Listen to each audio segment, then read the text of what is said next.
Welcome to Wednesday Night Live from the basement. Here's your hosts, Rob, Daryl, and Tim. Good evening, everybody, ladies, gentlemen, children of all ages, cats, dogs, squirrels, whoever else is watching. It's Wednesday. We're live from the basement, minus Tim, because he is other engagements this evening. So, Daryl, Richard, how you guys doing tonight? Wonderful. Hot. That good, eh? Douglas, thanks for tuning in. You're always the first one here. Thanks for joining us this evening. What are you guys up to? Richard's sweating his ass off because it's hot as hell in Colorado. Yeah, we're in the 90s. It's dry. We haven't had rain since forever, and what do you do?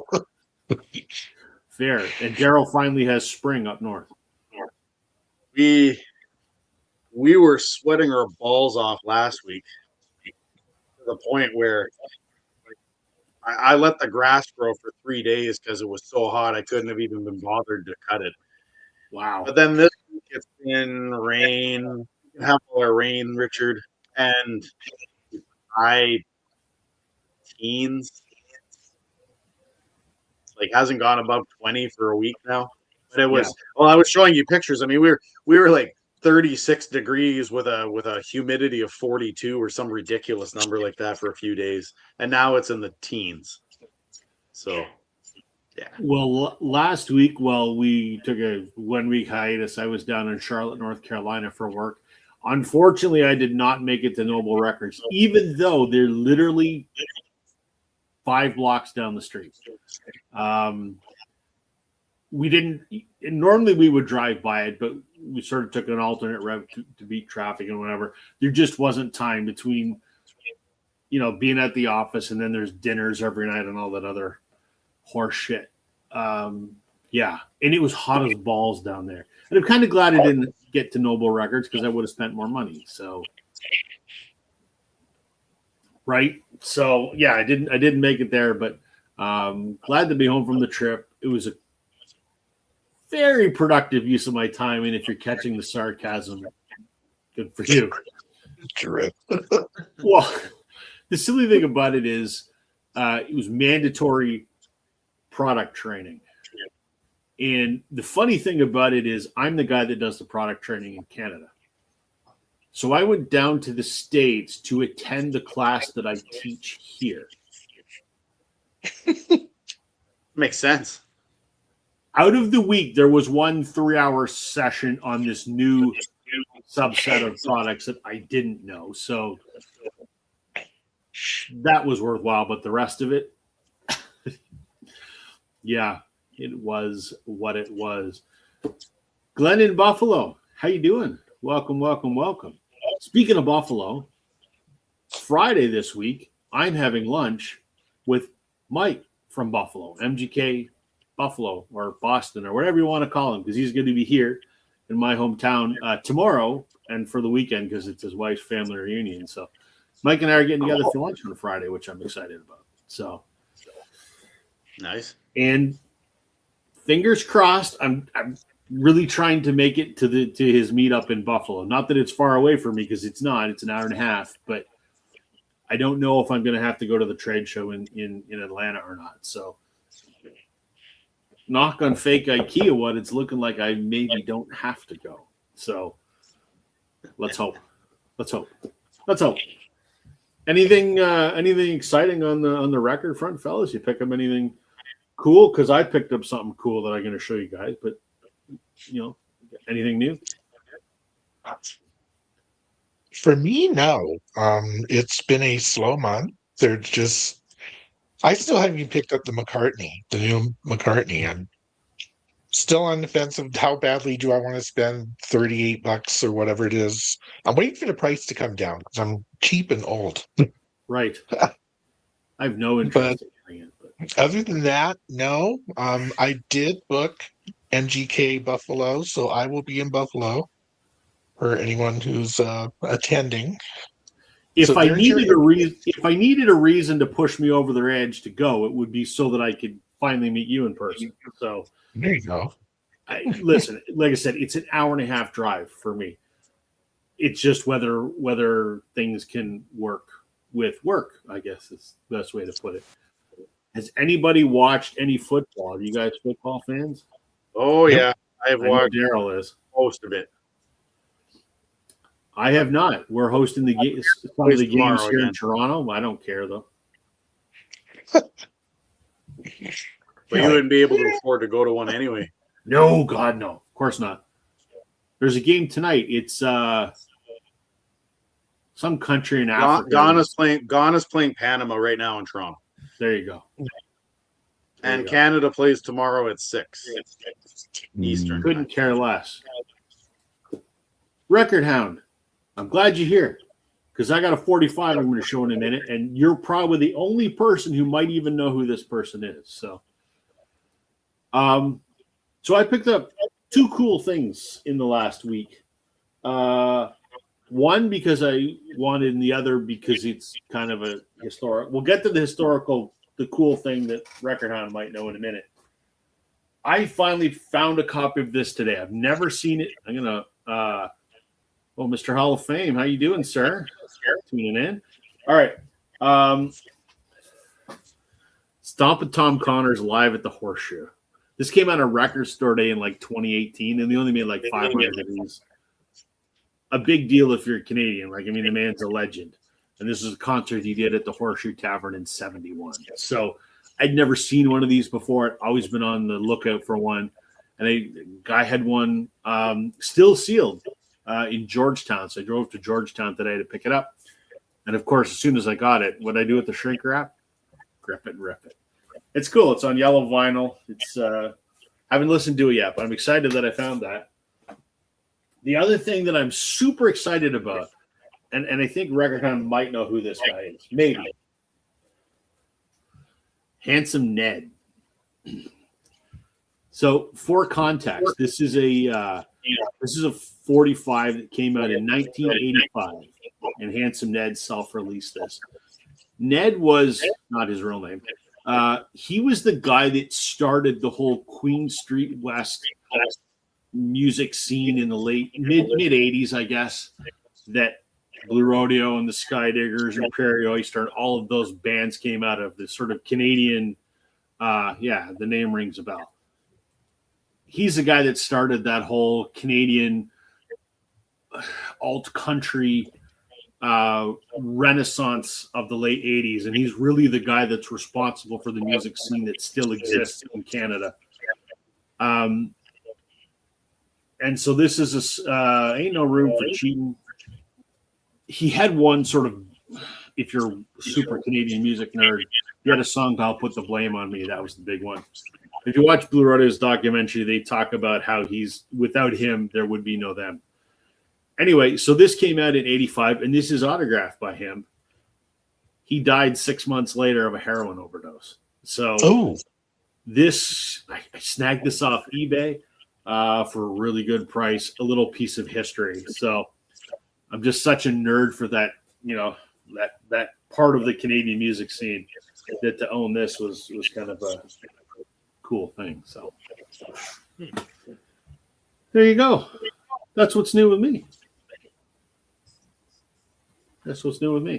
So, wow, that's a scoop. Yeah, I would have bought it even if it wasn't signed, because it's just, you don't see many of them, and he was never on a label. It was just something he put out himself. So the fact that he died very shortly after this, I think he put out one album, I believe it's called The Ballad of Handsome Ned, and it was released posthumously. So that's how early he died in his career. Like, he died before his album was finally released. And then they did sort of a collected works, which I don't remember the name of what that was. And you can get it on Amazon, I think. But not a lot of his music around. But because of the kind of stuff that I'm in, he's kind of the guy that started. A little more country than what I'm into, but he's the guy that everything that I listen to that is Canadian music can all trace its roots back to Handsome Ned. So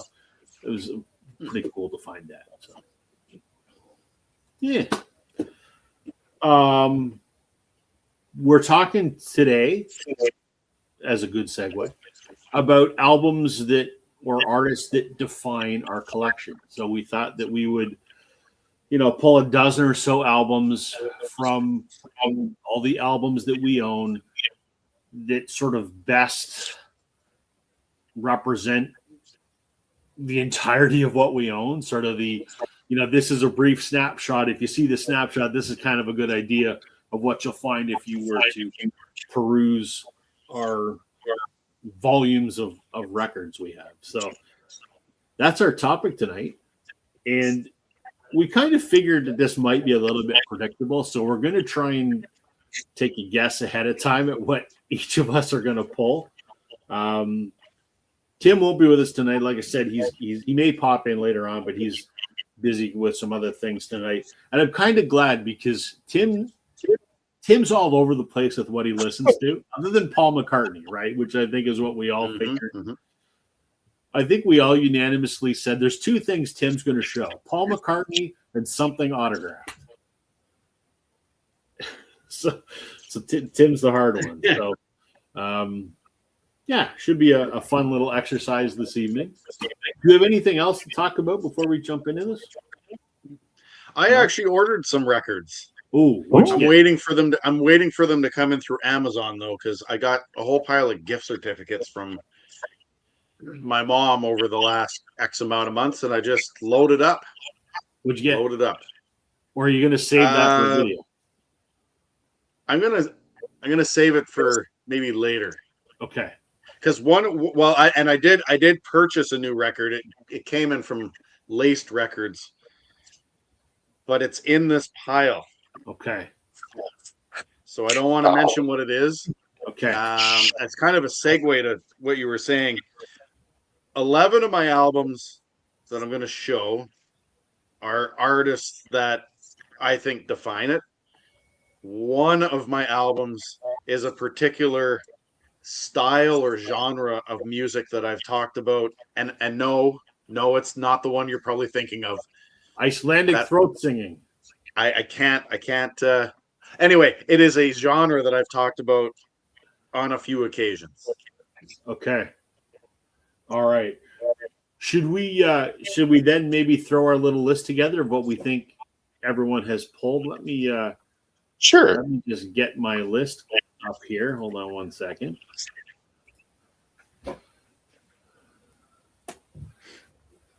Bear with me but a moment. Let's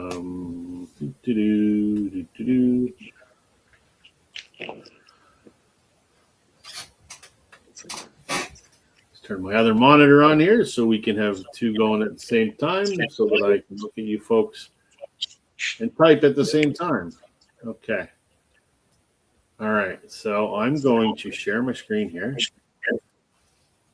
Share my screen. Actually, no, I'm not going to do that. I'm going to type it in and then we'll share the list. Okay.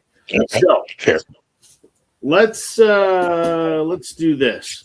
Richard's our guest, so Daryl and I are going to take a stab at what we think Richard's going to show, and we're going to type it on this list. And Richard's not going to say anything, but as he pulls his records, we'll go through and see, and then we'll do the same for Daryl and myself. All right. Daryl, what's the first thing that on your list that you think Richard's going to show?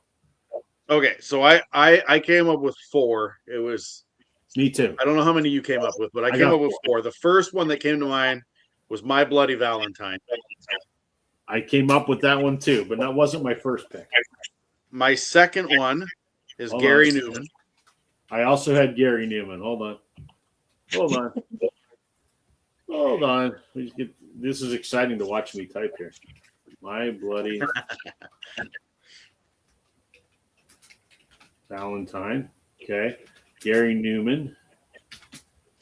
Okay. I also had that. What else you got? My third one is U2. Oh, I never thought of that. I should have. And my fourth one is OMD. Okay. I also had My Bloody Valentine and Gary Newman, and I have Bob Mould and anything that he did, because I know he was in Sugar and some other stuff.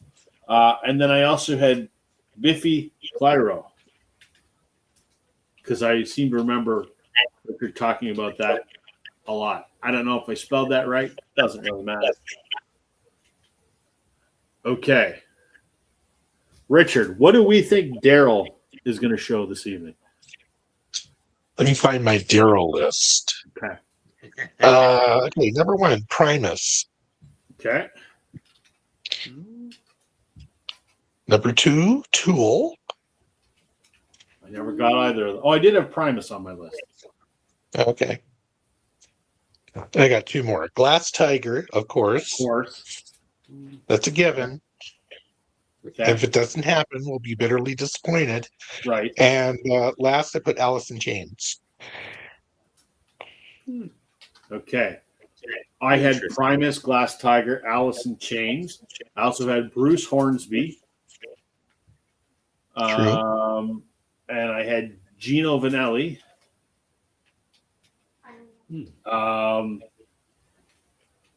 I don't know if I think he's going to maybe show Amanda Marshall because he talks about her a lot, as do I. So she doesn't have a lot, but she might be up there. And I took a quick perusal, and maybe this is cheating, through all of your thumbnails, and I saw Frankie Lane come up like 3 or 4 times. So I'm going to have that on here as well. There we go. All right. I'm predictable as hell, so this should be easy for you guys. Richard, what did you think I'm going to show this evening? Blue Rodeo, number 1 answer. There's a good chance. What else? Elvis, of course. U2, of course. Fleetwood Mac, of course. And Adam Baldwin. Who's that? Never heard of him. All right, Daryl, you want to add to that list? Well, I forgot about Fleetwood Mac, to be honest with you. For whatever reason, that's the one that I didn't put on my list. I should have. Okay. I have the Beatles. I Okay. have Adam Baldwin. Yeah. I have White Horse. Blue Rodeo. Yeah. The Band. Okay. U2. Yeah. Delaney and Bonnie. Oh, good one. Amanda Marshall. Aerosmith. The Boss. Oh, I forgot that one. Jeez. Oasis. How? The Bangles. And I cheated because I came up with the 13th one, and I came up with Taylor Swift for the 13th one. Okay, that's interesting. That's interesting. Okay. So, I'm not going to show. Well, I'll show everyone the list real quick. Share screen. And I'll share this here.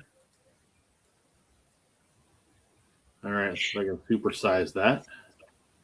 How do I do that? We'll go right here. That's the wrong way, you stupid fool. Oh, Hold on. There we go. And then I'll just do this. there we go. Perfect. Okay. So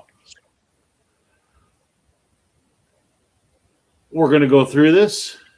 And as we go through this, I'm going to, in some shape or form, check these off. I won't share the screen again until the end, and then we'll go back and we'll see how well we do at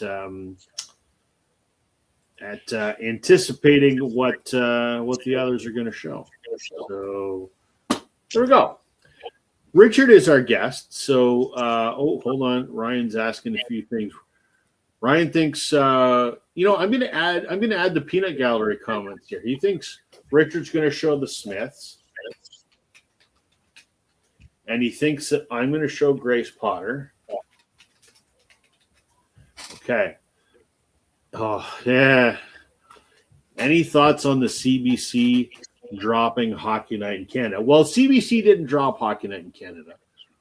Rogers Sportsnet has the new contract for the NHL, and they won't be co-sharing the broadcast with CBC. So after, what is it, 70 something years, Daryl, there's going to be no more Hockey Night in Canada on CBC. Yeah, I think the first broadcast was in like 52 or something. Yeah, that's crazy. That's more than a hockey thing, right? Like that's a little tiny piece of, Canadian. Yeah, it's kind of identity. it's kind of a Canadian identity thing. That's kind of, yeah. Dropping Hockey Night in Canada is like when they dropped Wide World of Sports in America, because that was huge for years and years. Then it was just gone. There is. You'd be hard pressed to find someone born and raised in Canada that does not have memories of watching a Hockey Night in Canada with their grandparents when they were little. Like, it's just such a shared cultural experience that it's pretty heartbreaking, but it sucks. I'm not wild about it, but the flip side of that, Rogers has done a great job of their sports broadcasting, and they negotiated a great contract with MLB. So yeah, kind of shitty. And yeah, no final episode, just gone. Yeah, that's the heartbreaking part. Did I ever tell you guys about the time I met? No, this is not going to mean much to Richard. Did I ever tell you, Daryl, about the time I met Ron MacLean? I think you might have mentioned it. I can't remember though. So Ron MacLean is the longtime host of Hockey Night in Canada. He's been hosting it since Daryl and I were kids. And he used to do a segment called Coach's Corner with Don Cherry, but then Cherry got fired. It was a whole thing. But anyway, Ron MacLean is a hardcore, like, Canadian music nerd, like I am. He's into a lot of this Canadian shit that you guys haven't heard of. And I happened to be backstage at a Blue Rodeo show in Hamilton. That one there, they have an autographed set list. So that was 2005. And my wife and I went backstage, and we're waiting for the band to come out, and we're in this sort of the meet and greet room. And over in the corner, there's a guy standing there. And Kim goes, "Holy shit, there's Ron MacLean." I'm like, "Oh, fuck, we're going over to talk to him." She goes, "Okay." So we went over. I'm like, "Hey, Ron, how's it going?" He goes, "Great." And I must have talked to Ron MacLean for like 15 minutes about Canadian music and guitars. It was just a great conversation. And as we were finishing, I'm like, "Do you mind if I get a picture?" He goes, "Absolutely." So we actually asked Greg from Blue Rodeo if he could take the picture of us with Ron MacLean. And Ron's like, "You got to give us one of these," because the thumbs up was kind of his thing. So there's a picture somewhere on a hard drive somewhere of Kim and I with Ron MacLean giving the Hockey Night in Canada thumbs up, taken by Greg Keeler. So yeah. That's my Hockey Night in Canada story. So, and yes, it was on radio long before it was on TV by probably like a decade, I would imagine. So, yeah, Foster Hewitt, to my understanding, was the first broadcaster in the 20s. Oh, it went back that far. Wow. Yeah, big cultural loss. So, one more to add to the list. Douglas says Richard is going to show Easter House. Okay. All right. We're going to jump into this now and see how well we do. So, Richard, you're our guest of honor. So, what is – you can show it in whatever order you want with whatever rationale you want, but what's your first pick for things that epitomize or are characteristic of your collection? Okay, well – I don't know, Rob, you actually might remember this. It was my very first long form video that I did was pretty much this topic. I should have gone back and watched the damn thing. I mean, I remember it from back in the, but I don't remember the content. Yes, you were my first subscriber, dude. I know I was. God, I know. Should have did your homework. I know. Anyway, I really did it as kind of an autobiographical thing where I took the viewer through history of like, this is what I grew up with and what informed my collection. And the number one thing that informed my collection is the music that I started out with first thing when I was growing up. And it was Elvis, and I have quite a lot of Elvis. In fact, I have like a CD box set that's every Elvis album that's ever been, put out in the history of Elvis.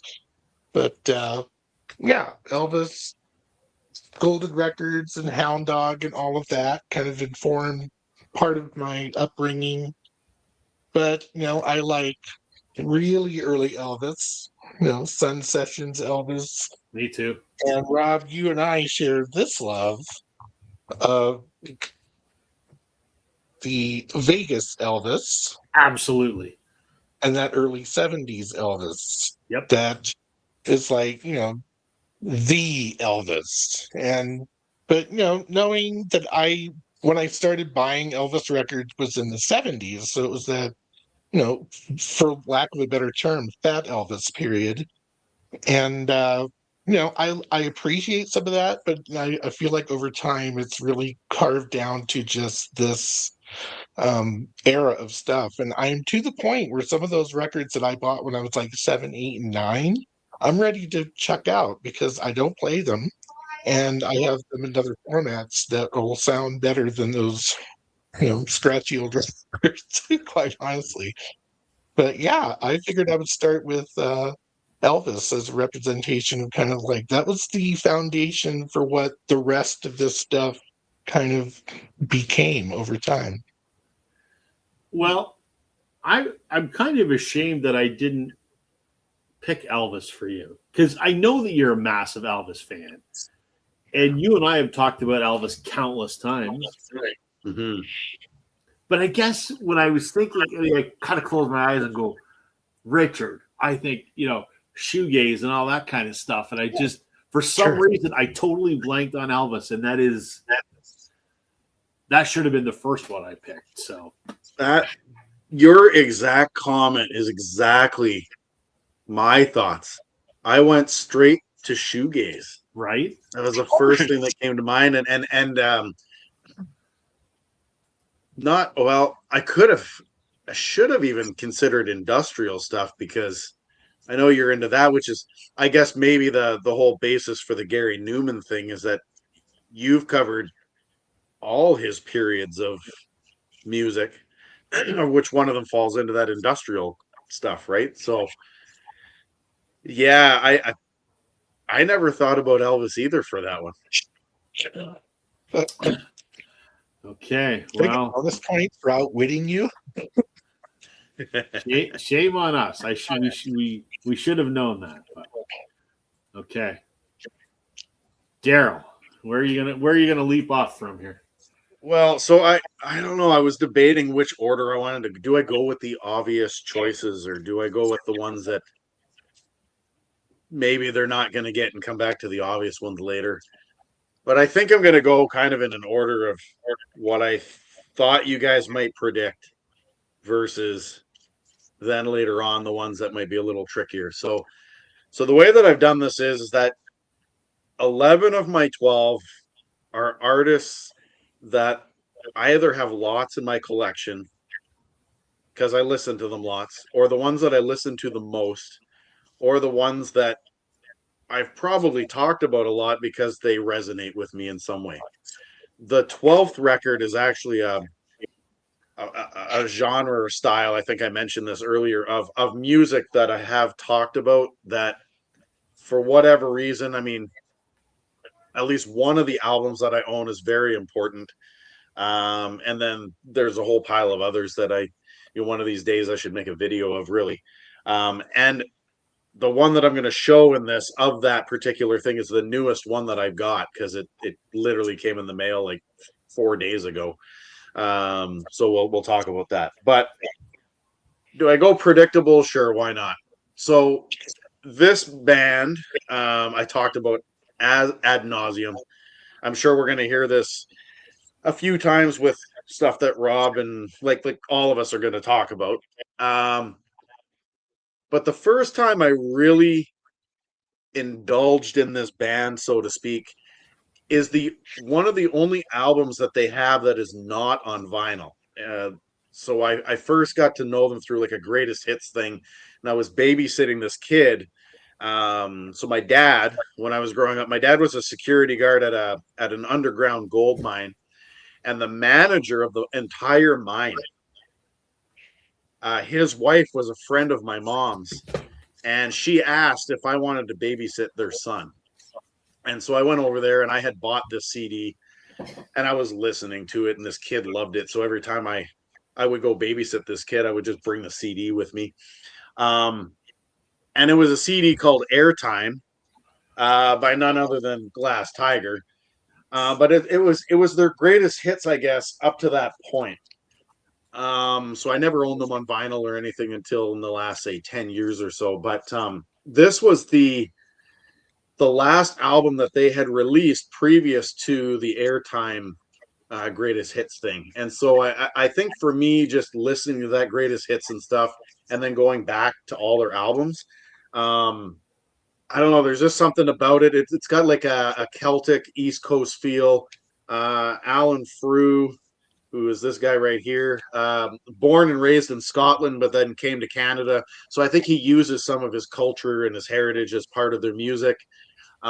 They recently released like a single. It's not on an album or anything, but I mean, it's kind of a song that almost even defines Canada. I forget the name of it off the top of my head, but you can play it on YouTube and stuff.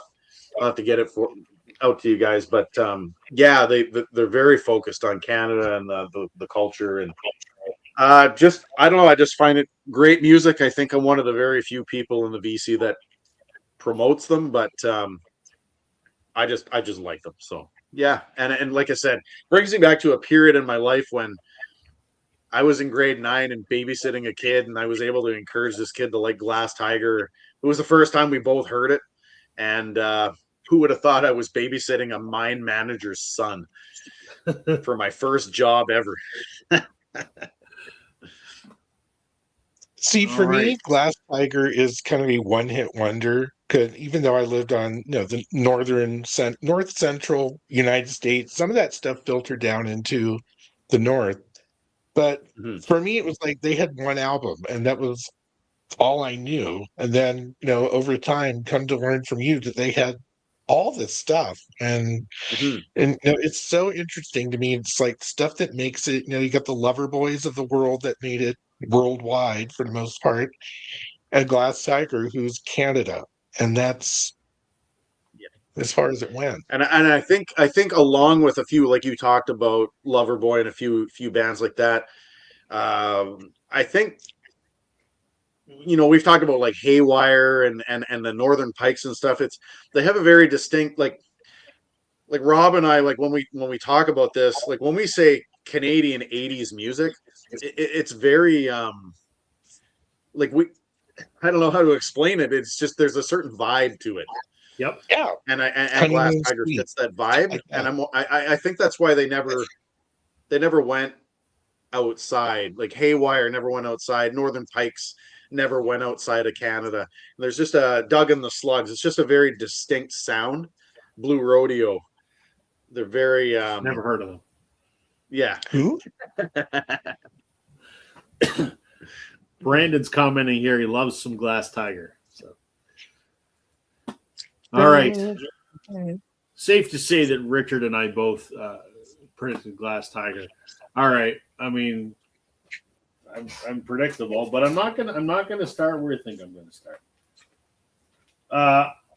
When I sort of looked at this, I better supersize myself. Hold on. I sort of looked at my collection, which is 900 and some odd records. They can all kind of sort of fall under like three very large, broad umbrellas, I guess. And one of them I'm going to call sort of classic rock, I guess. And so logically, I'm going to start with the artist that started it all for me. And yes, you guys predicted I would show the Beatles.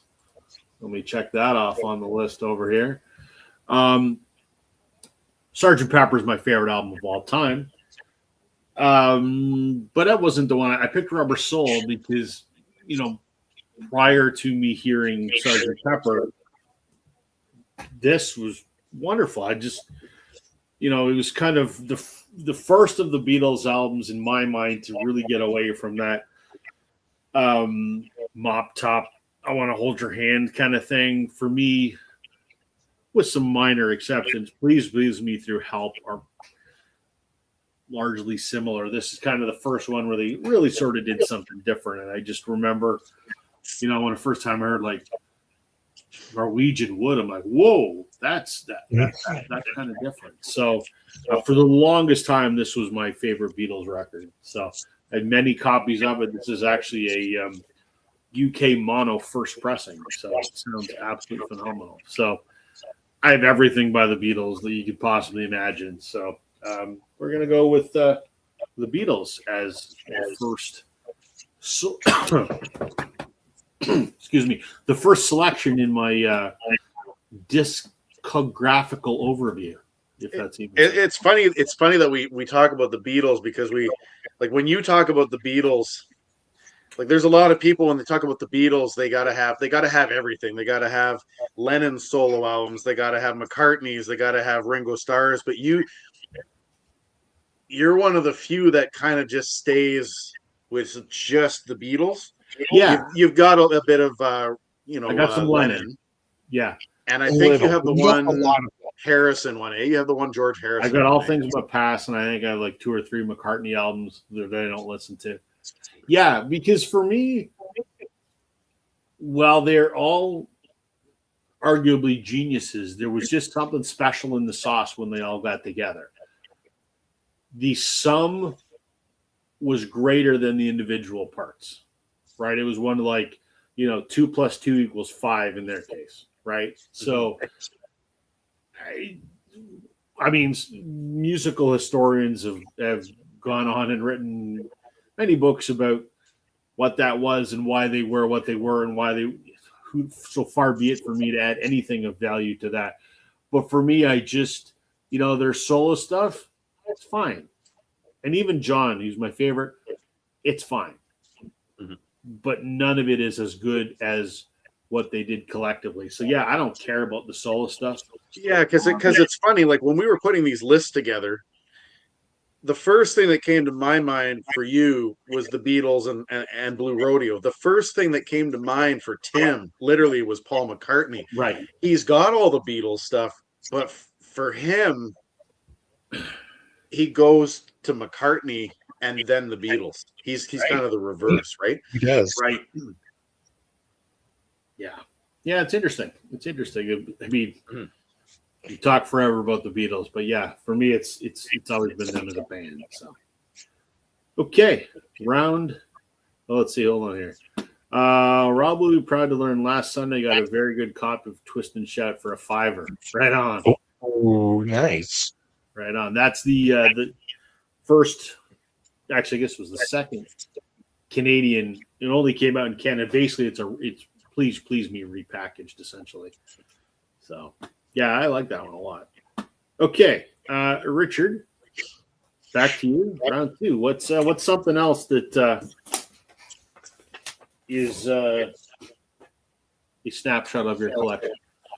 Well, it's interesting we talked about the Beatles because, going from Elvis, you'd think the Beatles would be a logical next step, but I liked the Beatles. I really did get into the Beatles until much later. So, I'm never going to be a Beatles completist, although I have the frickin' mono box, and yeah, that's another story. But my story of how my record collection evolved would be remiss to not talk about 70s radio rock. So all of those groups, the Journeys of the world, the Foreigners, and stuff that absolutely dominated 70s radio.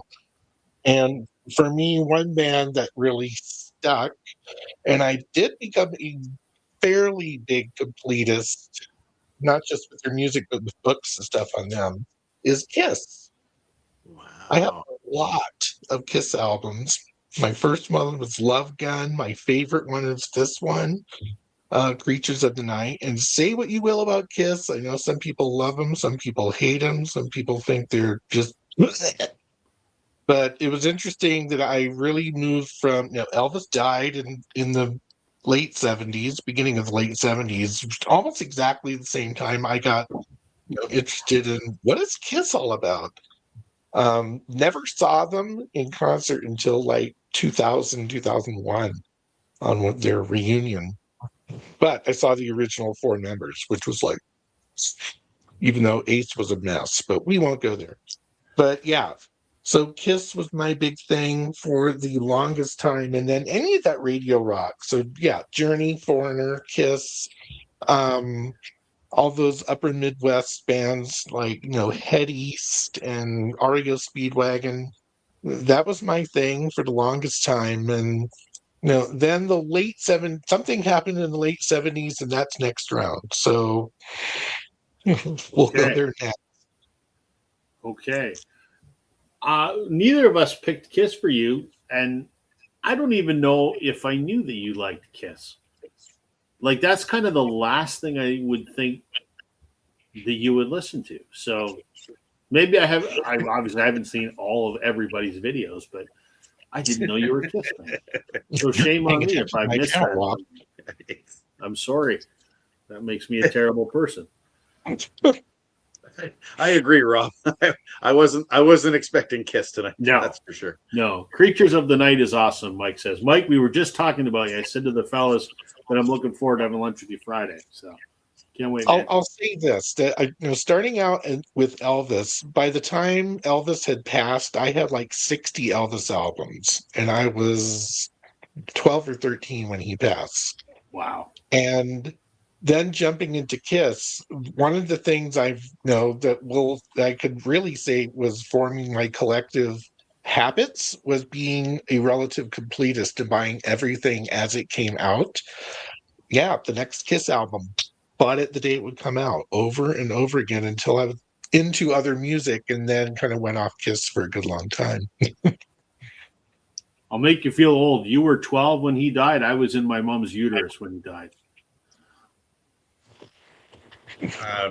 I wasn't even a thought. Yeah, I was 12. Daryl was still in the beanbag. Yep. Right on. Okay. All right, Daryl. What's your next one? So I got to decide how I want to do this. I think what I'm going to do is I'm going to go, because I do have a few that definitely fit this mold. So growing up as a kid, Dad was always listening to Top 40 radio, whatever it was. That was in the 80s. I grew up on 80s music. 80s is my favorite decade. And so I figured I might as well for this next one kind of show an artist that I actually have quite a few of their albums. And it's funny because I know, Richard, I think you've got a few of theirs too. But Rob, I think you only own one. But it's your favorite of theirs. And I'm going to go with, I actually have quite a bit of Madonna. And, did I not say Madonna for you? Because I know I wrote it down. I don't have it here. Where's my list? I did. Yeah, to the point where if I can get some of her other 90s stuff, this used to be my playground and stuff like that. I stop at 19 at when she did music, the song Music. I lost interest. I lost interest because of the auto tune and all that stuff. But up until that point, I mean, I just thought, like, I know my dad liked her music. My mom couldn't stand her because of just what she was doing on MTV, the scantily clad thing and all that. That was my mom at the time. But funny, we talked about my mom because she might be making another appearance on this show later when I talk about something else. But at the end of the day, I always, maybe it was just the whole rebelliousness of Madonna and what she was doing, and then I could have shown no, I don't have erotica. Not do I have it? Anyway, the early 90s is when I really first got into Madonna, and that's when she had the whole, what was it, that sex novel and erotica and all that kind of stuff. But I just thought it was cool and edgy, I guess you would say. And so, here I am, I'm showing Like a Virgin, but my favorite album is the True Blue one. I think it's fantastic. It's pretty much a perfect album. But I mean, like, what's on this? Of course, it's an album that's this way, but the back cover is upside down. So then you got to go like this. But I mean, this has Material Girl. It's got Like a Virgin over and over. Dress You Up. I mean, those are all big hits from that year. So, yeah, I just always thought she was edgy and just above, the controversy line. And now we look at Madonna and we go, what? That's Same. Same. So I give her props. I can't stand what she's doing now. We've talked about Shania Twain trying to be young. Well, she's gone the opposite extreme where she's trying to be young, but she's basically destroyed her face doing so. Yeah. It's true. Shania is doing a 10-night residency at Wembley in London, opening for Harry Styles, and my friend Kendall's in her band again for the residency. So, really, yeah. Hopefully, sometime we're still trying to sort out when she can come on and do an interview, because now I definitely want to hear what it's like to play in front of 60,000 people at Wembley. So that would be cool. At some point we'll make it happen. I had a long stint of really being into Madonna. I really love her Ray of Light album. This is my absolute favorite. I almost bought it on vinyl the other day, but I'm like, how badly do I need this? But I've seen her 3 times, so you're not the only one. Like you said, you were right. I have one album. I have Like a Prayer. I love that. But the rest of it, it's fine. I appreciate her importance, but not something I'm going to listen to. So. Okay. They even have the Who's That Girl soundtrack. I got it for like $10 when I was in Ottawa last year. And I was like, ooh, it's $10. Steal. Grab it. Why not? Right? Grab it. Okay. I'm going to stick in my sort of vast umbrella of classic rock or older music or whatever you want to call it. So after the Beatles, the next band that I discovered that just kind of lit up my world was, and Daryl was right, The Band. Massive fan of The Band, and yes, you guys picked that, so I got to check it off on the list. This was from my dad. He listened to them a little bit. He listened to them a lot. But the way that it happened is, we listened to oldies radio in the morning because our local radio station was an oldies station, 50s, 60s, 70s, and today was what they said on the radio. And I remember loving the song Up on Cripple Creek. And Dad said, well, if you like that, listen to this album because it's on there. And it's fantastic, and their Brown album is the best one. And I still have Dad's copy over there. This is the Mo-Fi version. And I fell in love with this band, and there was just something about that rootsy Americana kind of thing, even though they were Canadians, except for Levon. I love everything that they put out. Up to the point Robertson left. The 3 albums after Robertson left are shit. But anyway, the classic lineup, I just love. I have everything. And that ding on my phone just a moment ago, I was telling these guys before we went live, there is a 6 LP version of The Last Waltz that is relatively hard to find.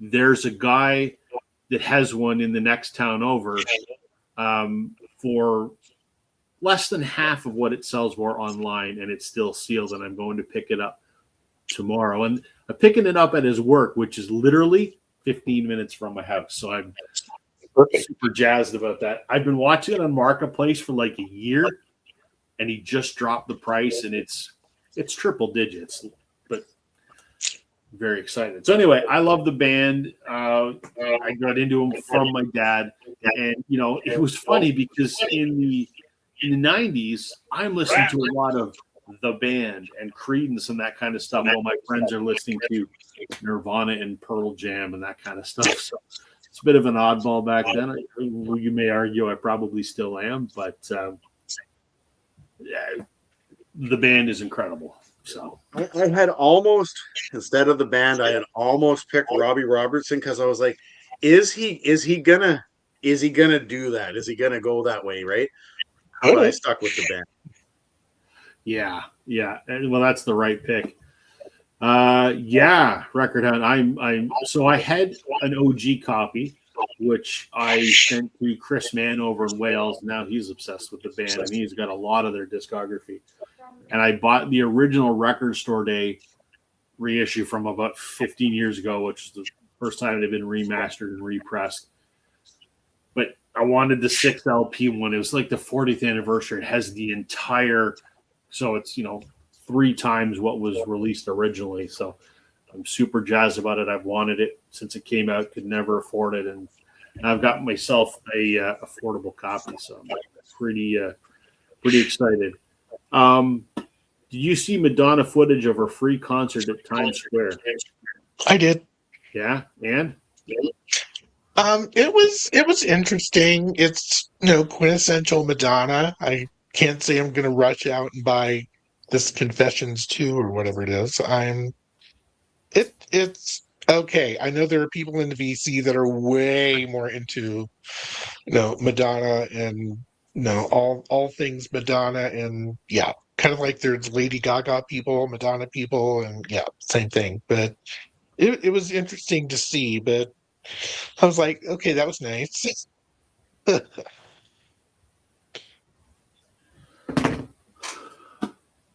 all right. Sorry, I was just finalizing arrangements with Facebook Marketplace guy. Yes. The first album I have by the band was Rock of Ages. Rock of Ages is so good. That was a residency that they did.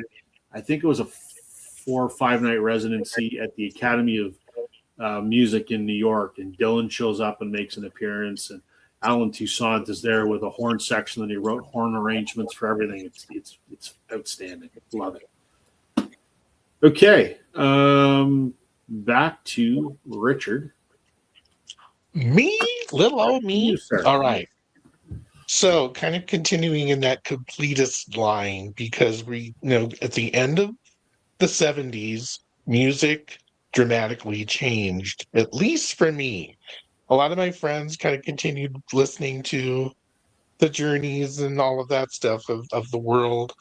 But then this guy came on Saturday Night Live doing this song, and then I heard it on the radio, and I'm like, what is this song? I really have to get this. I love this. What is it?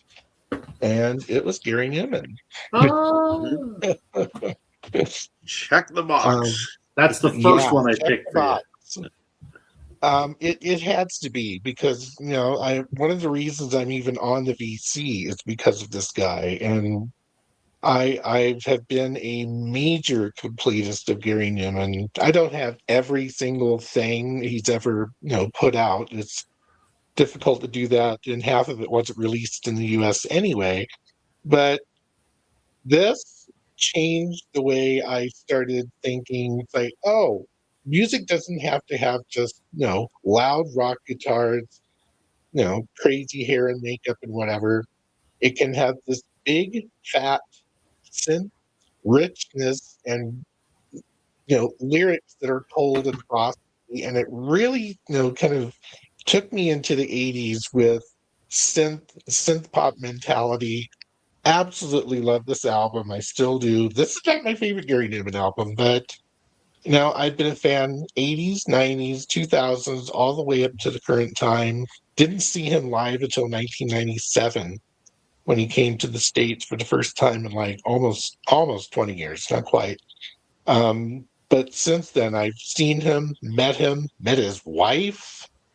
It's yeah.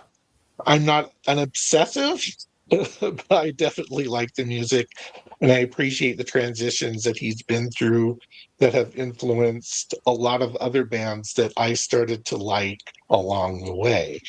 The likes of, like you were talking about, OMD. Not going to see it tonight, but it kind of came out of this wheelhouse of synthesizer driven music that just affected it. Just went right to the head and the heart, and I'm just like, I love this. So yeah, Gary Newman and all things 80s synth pop, all that came out along the way. Cool. That was a no-brainer. As soon as I'm like, Richard is going to show Gary Newman without question. So, of course, I'm showing Gary Newman. I'll show him again. My most viewed long form video is the one I did on where in the world do I start with Gary Newman, and it's still every week. It's in my top 5 most viewed, so it's up to 6,000 views over the last year, and I'm like, cool. So nice. Okay, Daryl, what you got for us? We'll go back into these are the ones that I figured you might pick. So when I was younger, we used to do a lot of blueberry picking up where I grew up in northwestern Ontario. And one of my fondest memories of going blueberry picking with my parents and stuff, when talked about top 40 radio and stuff. Well, Dad had the radio on, driving to go blueberry picking. And it's funny because my brother, who is 2 years younger than me, remembered this exact moment. We were texting each other talking about this, and I'm like, how do you remember that? You were like 3 years old, right? But it just so happens that Bruce Hornsby in the Range happened to be on the radio, and it was I think it was The Way It Is might have been on, or Mandolin Rain. Well, it's something like that. I can't remember, but there's just something about Bruce Hornsby. I don't know what it is. It's very similar, not a similar style, but it's kind of a similar thing to me with Glass Tiger, only on the American front, right? I mean, yes, Bruce Hornsby had some hits here in Canada, but it wasn't like he was huge here in Canada, so to speak. His top 40 hits were the ones, but to me, it's not the top 40 hits that are big for me. It's the B sides for Bruce Hornsby, and just the fact that he used he uses a mandolin in the song. He's a phenomenal piano player, and there's just something about him, his calmness. I've seen him in interviews. He seems like a stand-up guy. I've talked about that before. He's a huge supporter of baseball. And just, I don't know, there's just something about it. I was listening to this album again the other day. Like the first track on this is On the Western Skyline. It's just so good. And it sets the tone for everything else on this album. And, when we did our social themes and music and stuff, I mean, this guy is an advocate for everything from people that are struggling on the streets to racism and stopping racism, preventing it. I mean, the guy his lyrics are really good, and I don't know, it's phenomenal music to me. So I have his 3 albums that he was in with the Range, but when you start to get to his 90s solo music, it's so expensive to buy his albums. Like the Harbor Lights album, I've been wanting it for so long, but it's just, I can't justify paying $200 for an album. Up to $200 for a VG copy. So yeah, no, I've talked about Bruce Hornsby. He's the only artist I have that I actually did a delve into all 3 of his albums, where I kind of did an analysis of them. So yeah, good stuff. And like I said, it's funny. My brother and I were talking about this the other day, that my brother remembered the exact same trip to go blueberry picking and hearing that same song on the radio. It's funny. That's great. Could someone tell me, does anyone remember Jock Jams? Absolutely. Absolutely. I do. I remember that too. Yeah, those were great. I never owned any, but I remember the commercials and everything on TV. Yeah, there were several of them, weren't there? I think so, yeah. Yeah. We were talking about Hockey Night in Canada being taken off on CBC. I actually have a Hockey Night in Canada CD of hockey songs from the early 90s. Yeah. Okay. My turn. All right. Sticking with the classic rock thing. Yeah, another one influenced by my dad. My dad, again, he's the reason that I am the way I am for many reasons, not just, music or, whatever. He's the reason I have a wonderful head of hair. He's the reason that, I'm a lot of things. But he's the one that exposed me to music. And so I, forever grateful for that. So there is a lot here that is influenced by him. And I have 2 pictures of him over there on my wall that I like to sit and listen to music and, kind of just look at pictures of Dad. And I kind of feel like he's here because he passed away 17 years ago and I miss him terribly.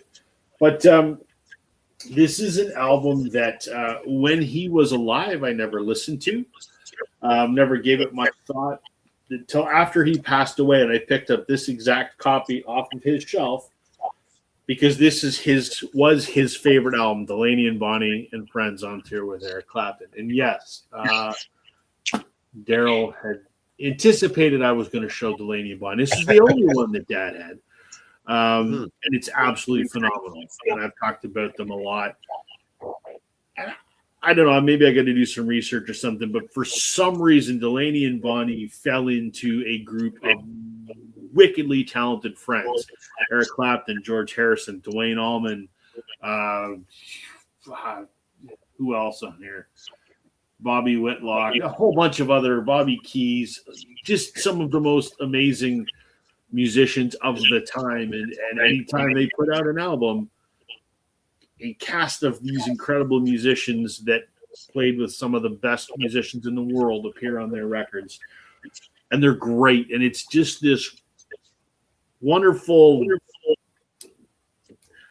down home Southern, I don't know how to describe it, but it's great. And it's, I think Duane Allman had a big influence on them because it's, it's of that sort of thing. We have in Eastern Canada, we have like kitchen party music. And this is kind of what I imagine like the Alabama, Louisiana, Tennessee version of that would be, right? Just musicians getting together and playing and some good, honest rock and roll. So, I love this because of the type of music it is. I love this because all of the people that play with them, I have them on countless records spattered throughout my collection. There's probably 100 records that the musicians that play with Delaney and Bonnie are on in my collection. So after he passed and I started listening to this, I really liked it. And then I stumbled across one of their – this is a live album, one of their studio albums, and then this was fantastic. I ended up getting all their studio albums. I think there's 6, and then I've got a couple of bootlegs as well. And I love everything about this kind of music and these musicians, and this is very typical of a lot of a large swath of what I own. So, Delaney and Bonnie. And it's a cool car on that cover. Yes, and if anyone cares, the gentleman that's sitting, you see boots hanging out of the car. That's Bob Dylan having a nap on the front seat. But Bob Dylan doesn't play on the record. So, how you doing, sir? Press to Play is joining us in the house. Welcome.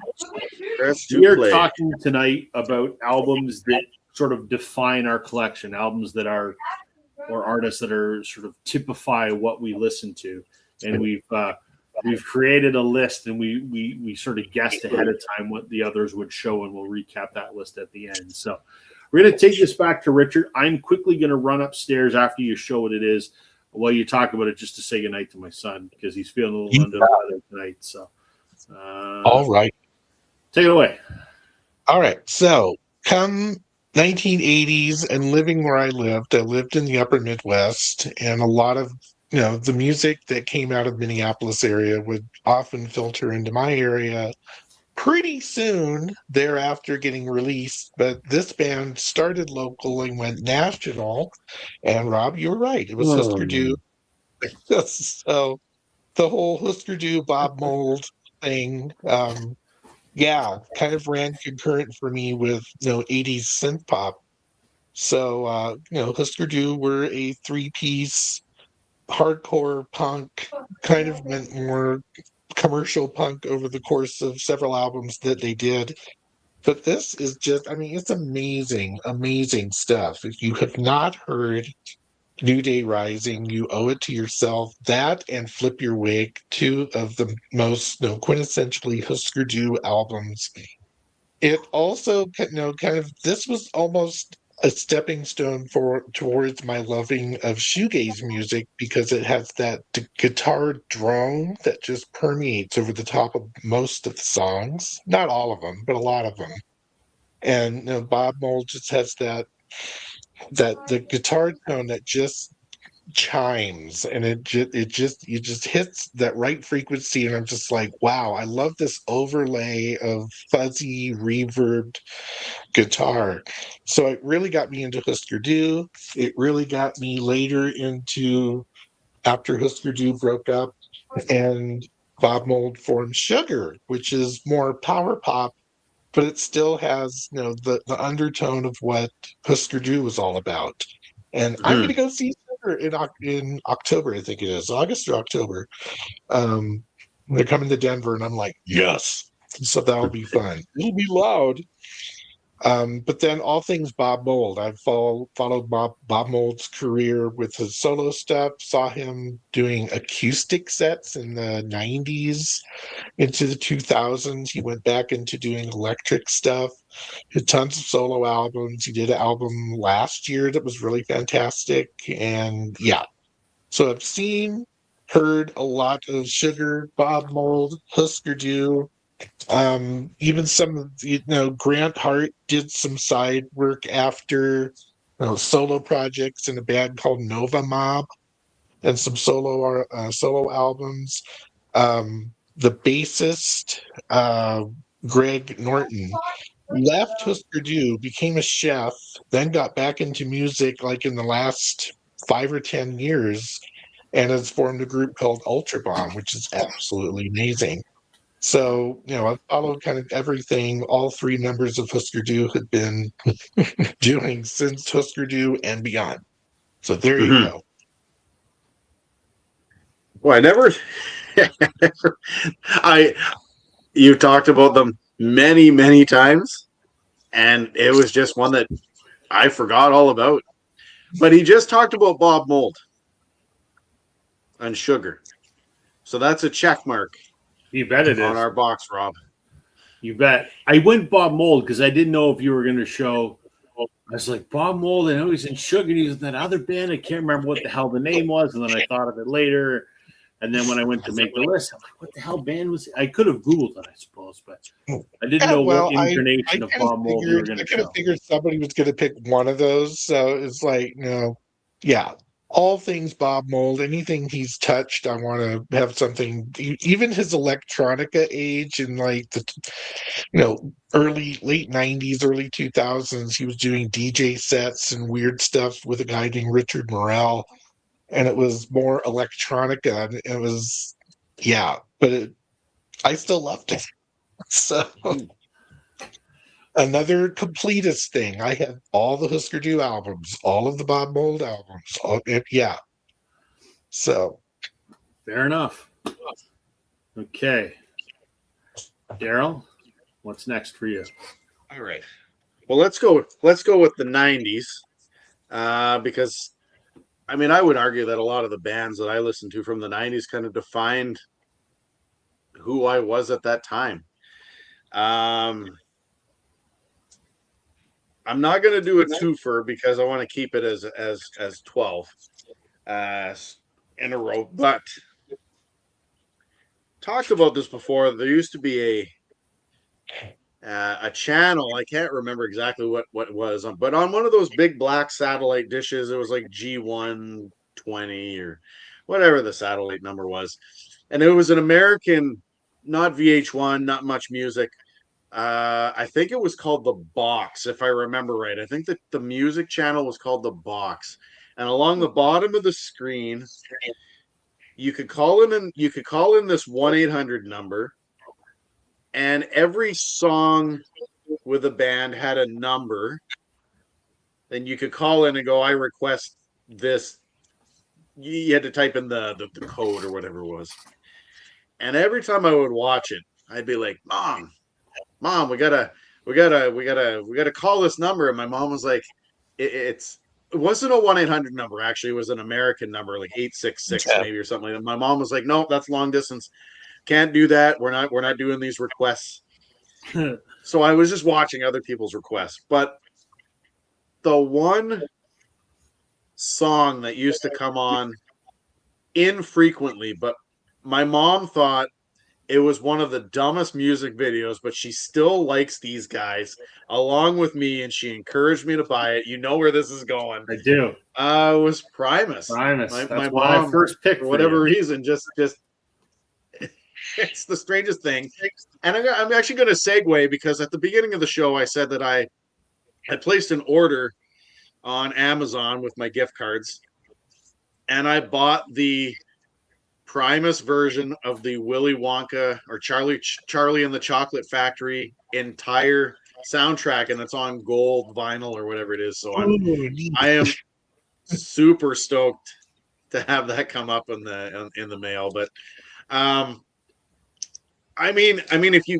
you've all been watching my channel for some time now, and you know that I like this quirky music, and I think that this is exactly what it stems from. It just stems like every time we talk about this, if Brian is on here, he just laughs every time he sees this because he's like, you've got Glass Tiger, and then Primus. Primus shows up, right?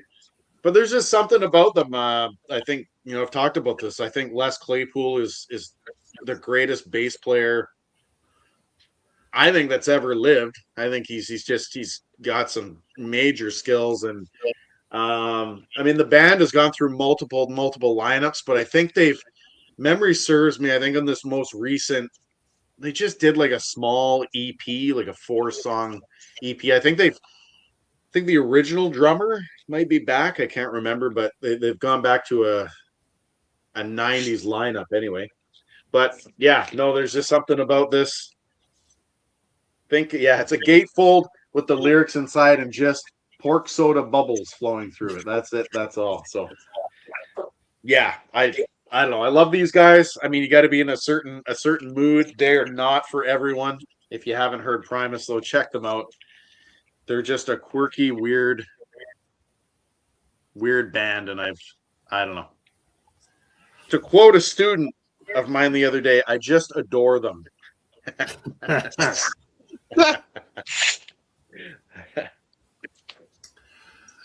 I knew you were going to pick it just because of that story with your mom. That sticks in my head. I'm like, Glass Tiger, then Primus. Okay. Hey, girl, did I ever tell you I saw Primus? I'm not surprised. Where did you see them? Primus was they headlined, I think it was Lollapalooza 93, and yeah. So do I remember it? I think it was Pork Soda had just come out, and they were headlining Lollapalooza. So I saw Lollapalooza 92 with Pearl Jam and Ministry and all of them. So yeah, Sugar, Copper Blue, awesome album. Andrew's liking that. So there you go. Sure. Record Hound says Primus sucks. That's their famous quote that Les Claypool uses every time he's on stage. Primus sucks. I forget how that stemmed out. I think they were just doing something goofy on stage, and then some fans in the stands were just like, Primus sucks, and they've used it as their slogan ever since. It's so funny. Yeah, became their catchphrase.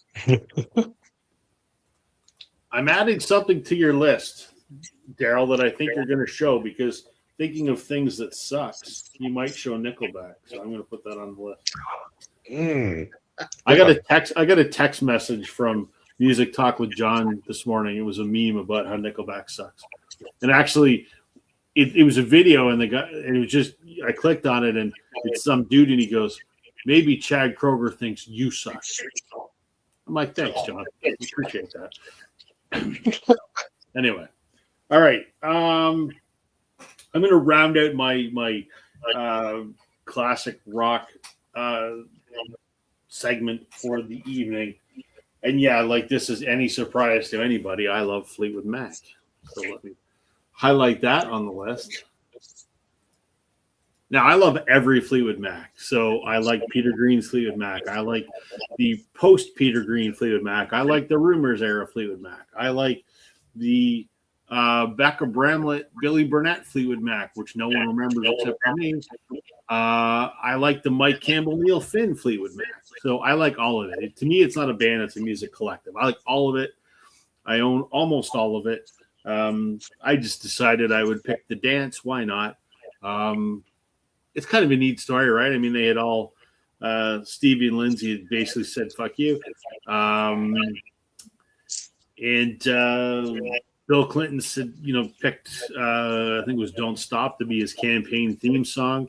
And so they played it for him. That ultimately led to the reunion of this lineup for a while. So I did get to see the classic Rumors lineup the last time that they toured.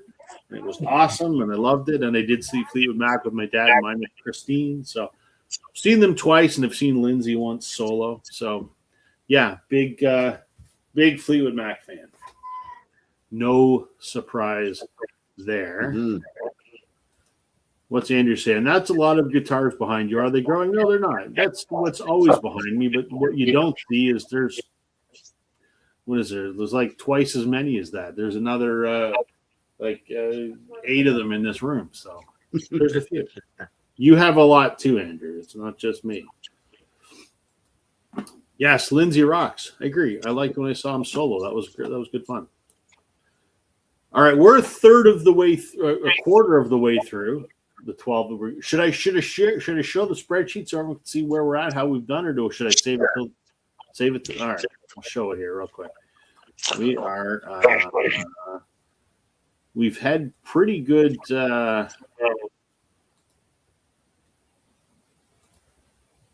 right, so Daryl and I, we're predictable. We've shown 4 records, and each of the 4 that we've shown has been picked. Maybe that's just because, Daryl and I do this with each other every single week. But with Richard, I mean, neither of us saw Kiss coming. But we should have had Elvis. So, can you add something to Richard's for me? Because I'm not sure if he's going to show it, but he likes that band Wire. Okay. Came to mind. Okay. We'll bring that back later on, and we'll see how we're doing later on. Okay. Back to you, Richard. Back to me. Well, we're going to stay in the 80s for a little while. Because, we have synth pop. We had, 80s hardcore punk, mostly American. I didn't get into UK punk for the longest time. It took me years, quite honestly. But then come mid-80s, and thanks to the likes of MTV, some very creative videos, and some really amazing album covers, and one amazing lead singer, I discovered the band The Smiths. And yeah, you saw this coming because, it's one of my top 10 all-time favorite albums of all time. Is Queen is Dead.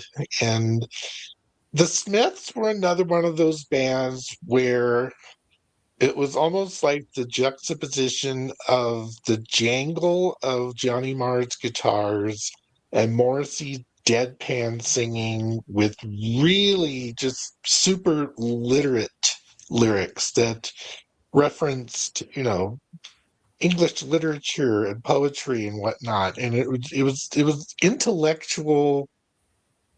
What do you call it? Intellectual. What kind of music is this? Jeez, I'm blanking out. But anyway, the Smiths, and the world adored them. We almost could have a reunion if Marr and Morrissey would just get over their egos a little bit, and but yeah, the Smiths were kind of a jumping point for a lot of those British bands that I, and to this day, love. So it also opened the door to all of the, that Manchester scene. And thank you, appreciate you. The Manchester scene with Happy Mondays and In Spiral Carpets and all of those things that were playing on MTV's 120 Minutes and then some. Later Public Image Limited, although I was into them quite early too. So, it was kind of a stepping stone for getting into that, very much into the British music scene. That grabbed me and has grabbed me ever since. I'll talk later about other bands that, thanks to the internet, YouTube, and a host of other entities that have got me into some bands that I would have been like never have been exposed to. So there you go, Smiths and the Mighty Morrissey and Johnny Marr. Okay. Interestingly, I never got into Johnny Marr's solo stuff, but Morrissey, plenty of it. Mhm. All right, That one slipped my mind. Morrissey is one that I should have thought of. it made the list because Ryan suggested Yeah. that in the comments, so it made the list. That's correct.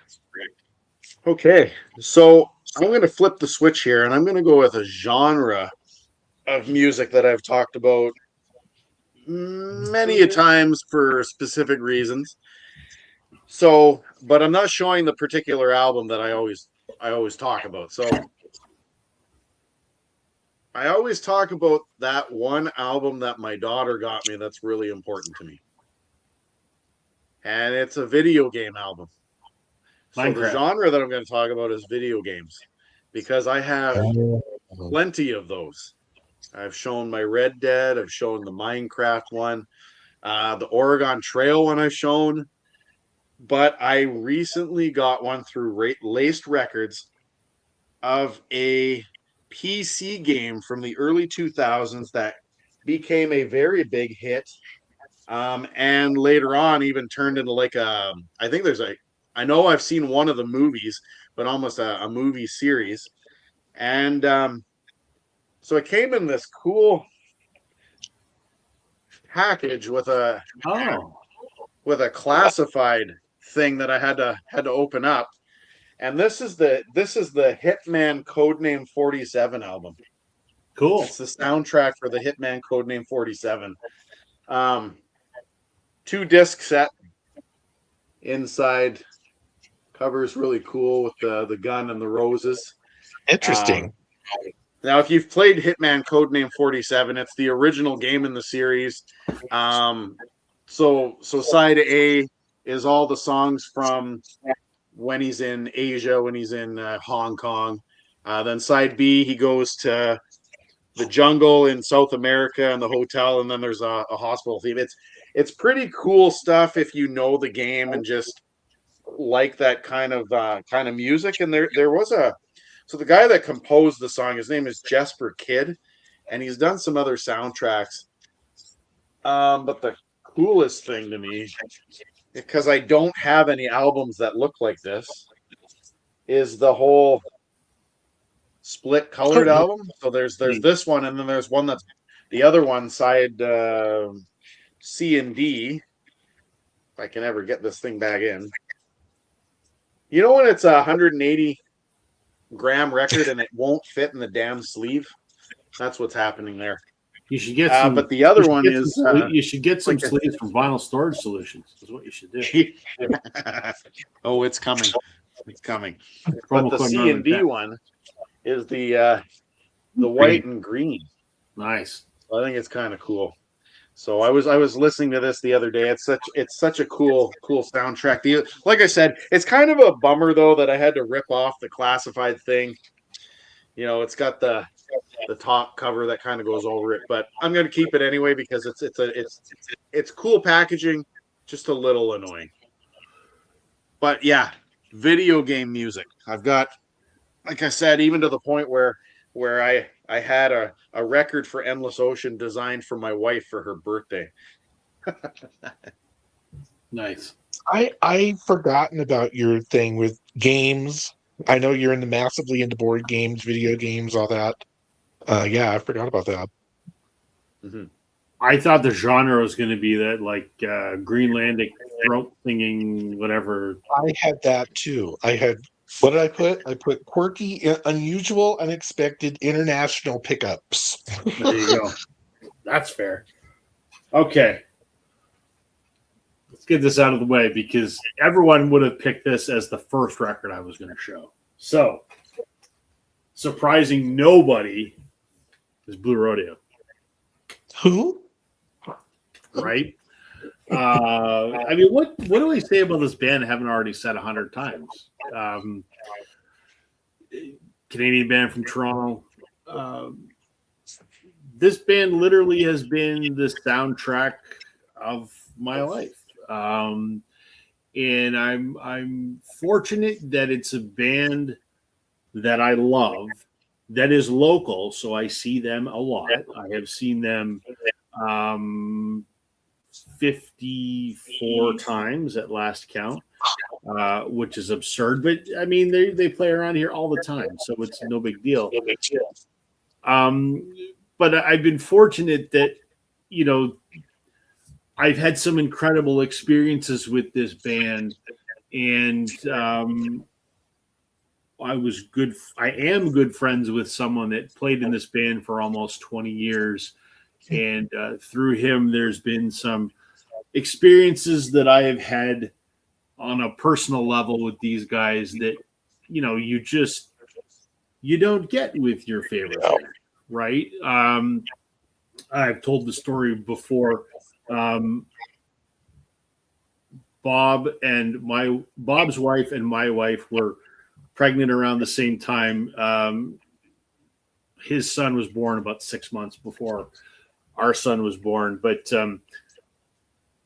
they were out on tour when Kim had the baby, and I had texted him to tell him that Kim had the baby, and I think they were in Vancouver, and we were at home. Kim's lying on the couch asleep, and Parker's in his little rocker thing, and he's sound asleep, and I'm barely awake watching TV in the middle of the afternoon. I get a little ping on my phone, and it's an email from Bob, and it doesn't say anything. It's just a video clip. So I click on it, and it's a video message from Jim and Greg, the two frontmen of the band, congratulating us and welcoming my son into the world. And I just go, that is, and I treasure it. I still have it on my computer. And it's just like, on one hand, it's the band who's written songs that have marked many things in my life. And it's a band where I own all their music and I've seen them a bazillion times and whatever. And then on the other hand, they're sending me an email to congratulate me on the birth of my son. It's a weird juxtaposition of things, but it's, it's cool to not only have their music be important to me, but also there's some personal connections and some pretty cool experiences with these guys, which I treasure. So, Blue Rodeo. Surprise to nobody, of course. All right. We'll go back to Richard. We're not even going to make it halfway through our 12 because it's 9:30 and we've only done 5. That's fine. We'll get to where we get to. The speed round will give it. Yeah, exactly. That's true.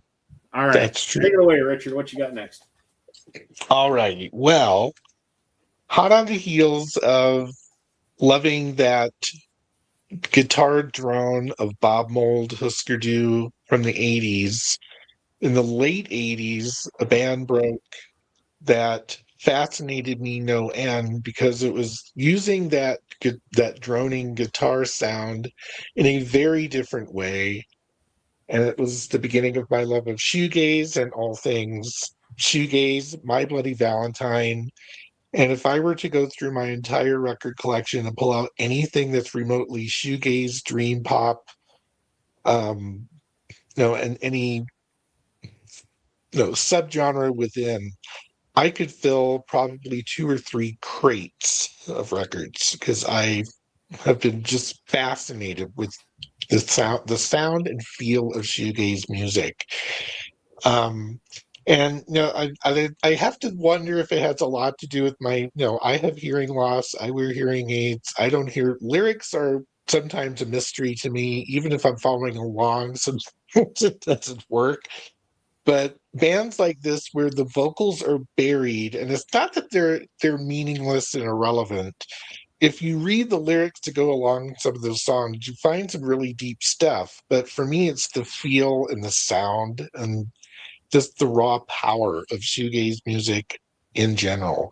It's that wall of sound. It's an ominous drone that just kind of blankets over everything, and it's very hazy. It's almost like taking drugs, but you're not taking drugs. The feeling of a sort of a mental high, but you're not under the influence of anything. It's just music, a music dopamine hit or something like that. I don't know. But this was a gateway for so many other bands, in that whole dream pop shoegaze spectrum, like Cocteau Twins and other My Bloody Valentine albums, and just yeah, I I've done a whole series, a 3-part series of videos on shoegaze, kind of the history of what is dream pop? What are examples of dream pop? What is early shoegaze? Does modern shoegaze exist? Shoegaze kind of went out of fashion for the longest time. And a lot of those bands came out of the UK, some came out of Europe, a few came out of the United States, but not that many. Then it just kind of stopped and went nowhere for like most of the grunge era of the 90s. But about 2000, a lot of these bands, or a lot of new bands, started coming up. And I have shoegaze from around the world, in Russia, Italy, all over the UK, United States, South America, Japan. It's yeah. So one of my favorite genres of music, and it shall always be. And I keep finding new ones. It's expensive. Indeed. We can all relate to that. Daryl. Okay. Well, I don't want to toy with this too much longer because I know you guys are excited for this one, and no, it's not Nickelback. It's definitely not Nickelback. Spoiler alert: Nickelback's actually not in here. Oh, the only time I'm disappointed not to hear Nickelback. However, you won't be disappointed to know that you guys have been veering around this whole thing for quite some time now, and I do have plenty of albums, not just by this band, but a few others, and they've come up with a new one. It's just I got to justify with the shipping and all that whether I want to order it. But you talked about my Greenlandic stuff. The band Nanook, they've released a new album. I think it's on pre-order if I remember correctly. But I got to order it out of Greenland. There's just no other way around it. And I mean, the shipping costs on stuff from anywhere not in Canada and even anywhere in Canada is just criminally insane right now. But there's just, I don't know what it is. I would call this soft rock, but it's not throat singing. But they sing in their Greenlandic tongue. It's hard to explain the language because there's a lot of like we pronounce like th, but they use it a lot in their lyrics and stuff. But this group here, I don't know what it is. Every single album that they've done, their covers cover art.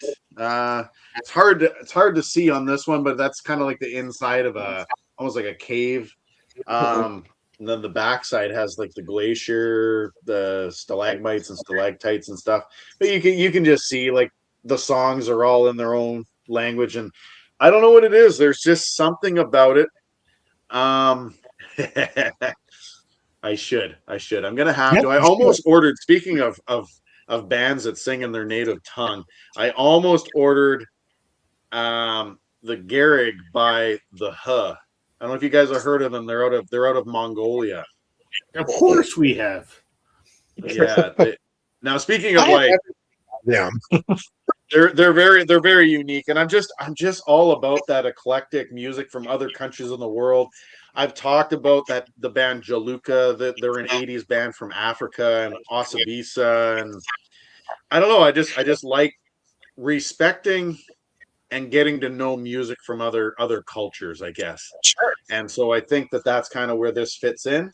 And of course, the location that I live in.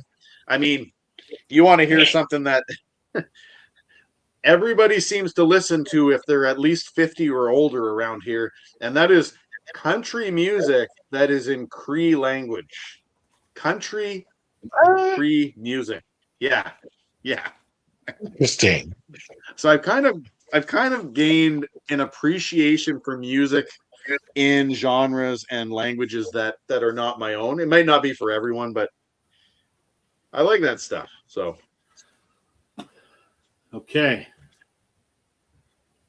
So Blue Rodeo is, I mentioned I sort of got some broad classifications, and one of them that I'm very passionate about is Canadian music.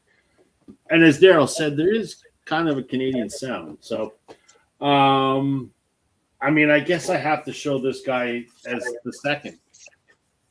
I guess I have to. I have to. But I'm not going to show the one I always show. Adam Baldwin. What a giant surprise. Highlight that on the list. This is his self-titled debut. Autographed. What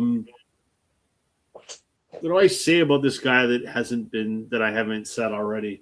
And I'm not wrong, because the number of people that watch this channel and contribute to this show and, friends of the channel, there's a lot of people that now have this album. So Daryl has it. Tim has it. Chris Mann is obsessed with it, as am I. Curtis from Young LP Lovers has it. Joe, who was formerly with Daryl and I on this show, he has it. A number of people have that album, Concertos and Serenades. So I'm just such a fan, more and more by the day. And so much so that Concertos and Serenades, the one I show that has the lighthouse on the cover, I decided the other day that is now my second favorite album of all time. Ooh. Sgt. Pepper. Wow. I probably listen to it 5 times a week, every week. Wow. Just there's something magic about that album, and part of it's a cultural thing. If you're not aware of the Canadian maritime experience, it may not hit quite as well. But then again, Chris Mann in Wales totally gets it. So I don't know what it is about it, but there's just something about it, and I can't stop thinking about the movie that came as a result of that album. It's just, the whole thing is incredible. This is his debut. It's a straight up, very Springsteen inspired rock album, and it's absolutely fantastic. I love everything this guy does. I met him a bunch. He's got a new album on the way, which should be kind of like Concertos and Serenades Part 2. So I'm quite excited. So I just can't rave enough about Adam Baldwin. I'm gonna reach out to his people and see if he'll do an interview. I doubt it, because I'm not important enough. But if you don't ask, it's never gonna happen. So That's true. big fan of Adam Baldwin. No surprise, because I talk about him all the time. Okay. Concertos and Serenades is It's up there. It's up there in the Canadian Hall of Fame Yeah. for those of us that know it. How that never got considered for a Juno, I don't know. Mm-hmm. I don't know. It should have. It should have. Yeah, considering some of the garbage that's been in the Juno Awards lately. Right? Exactly. I didn't know this, but Adam just played a show about an hour and a half from my house last weekend down in the Niagara Peninsula. It's the the wine country in Ontario. It's kind of like our version of Napa Valley. And there's a winery there called Taz, which Jim Cuddy does a lot of stuff with. They bottle a wine for him. And so Jim did a show last weekend at Taz, and Adam was his opener. And I thought, God damn it, I didn't even know about it. I wish I had it because I would have gone. Adam Baldwin and Jim Cuddy at a winery, my wife would have been happy. Anyway. All right, Richard, what else you got? How did you not know? Oh, well. Yeah, I know. Jumping into 90s and sort of the revival of guitar music, if you will. Synth pop kind of went, I'm not going to say it went the way of the wind, but it faded out and guitars came in. And Pearl Jam and Stone Temple Pilots and all of them. And then Lollapalooza became a thing. And I got into Ministry. Oh, shit. Yes. Yeah. Yes. No, I freaking love Ministry. And I still do. Mine's a Terrible Thing to Taste, Thieves. Just that angry, in your face, pounding drums, guitars for days. Al Jorgensen going berserk. Burning Inside. Burning Inside is Burning Inside. Oh God, I love that song. But the album after that, Psalm 69, two of my favorite industrial anything, full stop. I will trade anything else I have of industrial albums if I could keep those two. And probably what's the one before that has Stigmata on it? That was my introduction. Land of Rape and Honey. That one. And an amazing Stigmata was my entry point to Ministry, and I stayed with them all the way up until they got way too political for my liking and started just trashing George Bush, and it was just okay. Now you've gone over the political cliff. I'm not as interested, but I saw them 8 times, maybe different sized venues, and yes, I was in the mosh pit in my 40s, and I didn't care. But any of that grunge industrial that came out of the 90s, Nights or Ebb, Helmet, love them. So any of the so between grunge and industrial, I could have showed Pearl Jam, I could have shown Nirvana, any of those, but that was it was a standout for Lollapalooza. Red Hot Chili Peppers were headlining. I like Red Hot Chili Peppers. I don't love them. I really wanted to see Pearl Jam and Ministry, and that's who I saw. Yes. Al Jorgensen is the Keith Richards of the industrial world. How he is still alive is beyond me. The amount of heroin that guy has done in his life. Yeah, I mean, he kind of looked like crap in the 90s, and he just got stragglier. But now, I mean, he co-headlined with Gary Newman last year, and he's like fit as fuck. I'm just like, oh my God, you've really cleaned it up or something. Does he still look like a fucking tackle box on his face? A little bit, and tattoos all over the place, but he doesn't. He has a long hair, but it's not long and scraggly. He doesn't look like Rob Zombie as much as he used to. Yeah, he used to do the dread thing, eh? Oh, that's funny. Okay, where do I go here? Okay. All right, well, why don't we go back to Canada? We'll go back to Canada for this one. And Rob, you were absolutely right. I was going to show an artist that you and I champion all the time.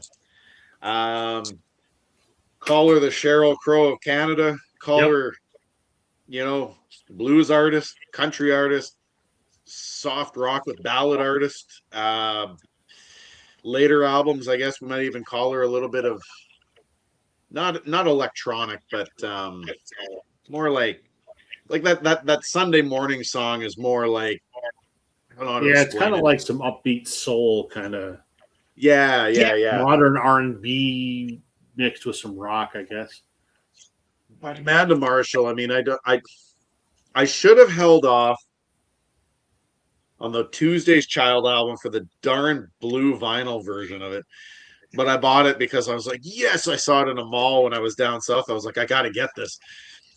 And then the blue one came out a little bit later. But Amanda Marshall, I don't know. This brings me to my high school days. I mean, she came out when I was going to high school dances, and I don't know, everybody was listening to her. All the girls were listening to her, the guys were listening to her. Some of my first, I guess, slow dances with girls that dance, it was all to this. And so this plays a key role in I guess in my music world. My when I met my wife later on, my wife loves Amanda Marshall. Like, I could listen to this with my wife and no questions asked. It's great. This one and Tuesday's Child, I mean, start to finish, both albums probably in the realm of near perfect, at least to Rob and I. No doubt. Agreed. I mean, she didn't have many hits in the US. Birmingham was the only one, which, Right. I mean, possibly one of the weaker tracks on this album, but even I agree. it's not even weak. It's a good song. It's just it's not as strong as the rest. But When you I mean, when you compare it to something like Dark Horse, there's no contest. yeah, Dark Horse, Let It Rain. Yep. Like I said, my favorite track on here is the last one, Promises. Yep. I mean, lyrically, these songs are. I mean, she's a good writer. Yeah, if you haven't checked out Amanda Marshall after Rob and I talking about it, you gotta at least listen to this one. Yep. This one here. Yep. The first one, the solo, the self-titled. I'm glad I bought the autographed copy. Okay. Keeping with my theme of Canadian music, you guys did not pick this one or the one after it. So I could have shown Amanda Marshall, but I didn't because I figured Daryl was going to. But there's a large group of female Canadian singer-songwriters that I absolutely love. And my favorite one of them all is Davenant Doyle. Just love her. She's amazing. She's a radio host on the CBC. She hosts a daily morning show, I believe, mid-morning show. I saw her back when she was touring for her second album. She played at the one bar at my university campus, which would have been like 1999, I think, when I saw her. She's been making music for years. She's also in another band called The Heartbroken, of which there are 2 albums and they're outstanding. And she was in an all-female group called Shay. She's just wicked. Her voice is amazing. It's powerful. It's great. This is my favorite of her solo albums. It's called Liquor Store Flowers from 2019. Just outstanding. Just female rock music, pop rock. It's great. She just released a single a couple weeks ago for an upcoming EP. It's her first music since this, so she hasn't put out music in 7 years. And the single, I absolutely love it. Yeah, so I'm a giant fan of Davenant Doyle. Mm-hmm. You guys did that one we didn't get. No, and that's kind of I wasn't trying to be obscure on that, but I'm like, I like first 3 females in my brain was Davenant Doyle, Amanda Marshall, and Elise Aaron, and I'm like, which one of those do I like the most? Davenant Doyle, and I figured you were going to show Amanda Marshall, so yeah. All right, we got 9 minutes until 10 o'clock. We got 2 options. Do we do like a super speed round, or do we cut this in 2 and pick this up another week and finish it off properly? What do you guys want to do? Well, what do we got left? 1, 2, 3, One, 4. two, We got three, 5, I four, think. 5. Which means we've done 7 in an hour and a half, and we got 5 left. It's up to you guys. Whatever you want to do a speed round, or do you want to do a part 2? One after the other. I could go either way. All right, let's do a speed round. So, Okay. Richard, Okay, take it I away, will try. brevity, I will my try. friend, brevity. I actually have more than 5, but I don't remember getting a number of we were supposed to pull. Anyway, Well, we usually it doesn't matter. We usually pull around a dozen. I know. But anyway, I'll pull out some of the key ones. Okay. I think, well, no, there's one that's coming up that I know you guys thought I was going to show, and yes, it's coming. But I will say, in the 90s, I moved to Washington, D.C., and every band under the sun plays in D.C. But it was my first time I ever finally got to see Rush. I should have picked that one. Damn it. I knew you were a big Rush fan. Oh, huge. I saw every tour starting from Test to Echo all the way to the end and the passing of Neil Peart. And I'm kind of on the fence about seeing this new, Rush with Annika on drums. Apparently And it's great coming here reviews. to Denver, so I might go. But anyway, okay, Rush is one. Love Rush. All things Rush. Even Geddy Lee's solo album, which is really freaking good. Even if you hate Drumeo just did a breakdown of Neil Peart's parts on Tom Sawyer. Oh, man. Yeah. It's crazy. Okay.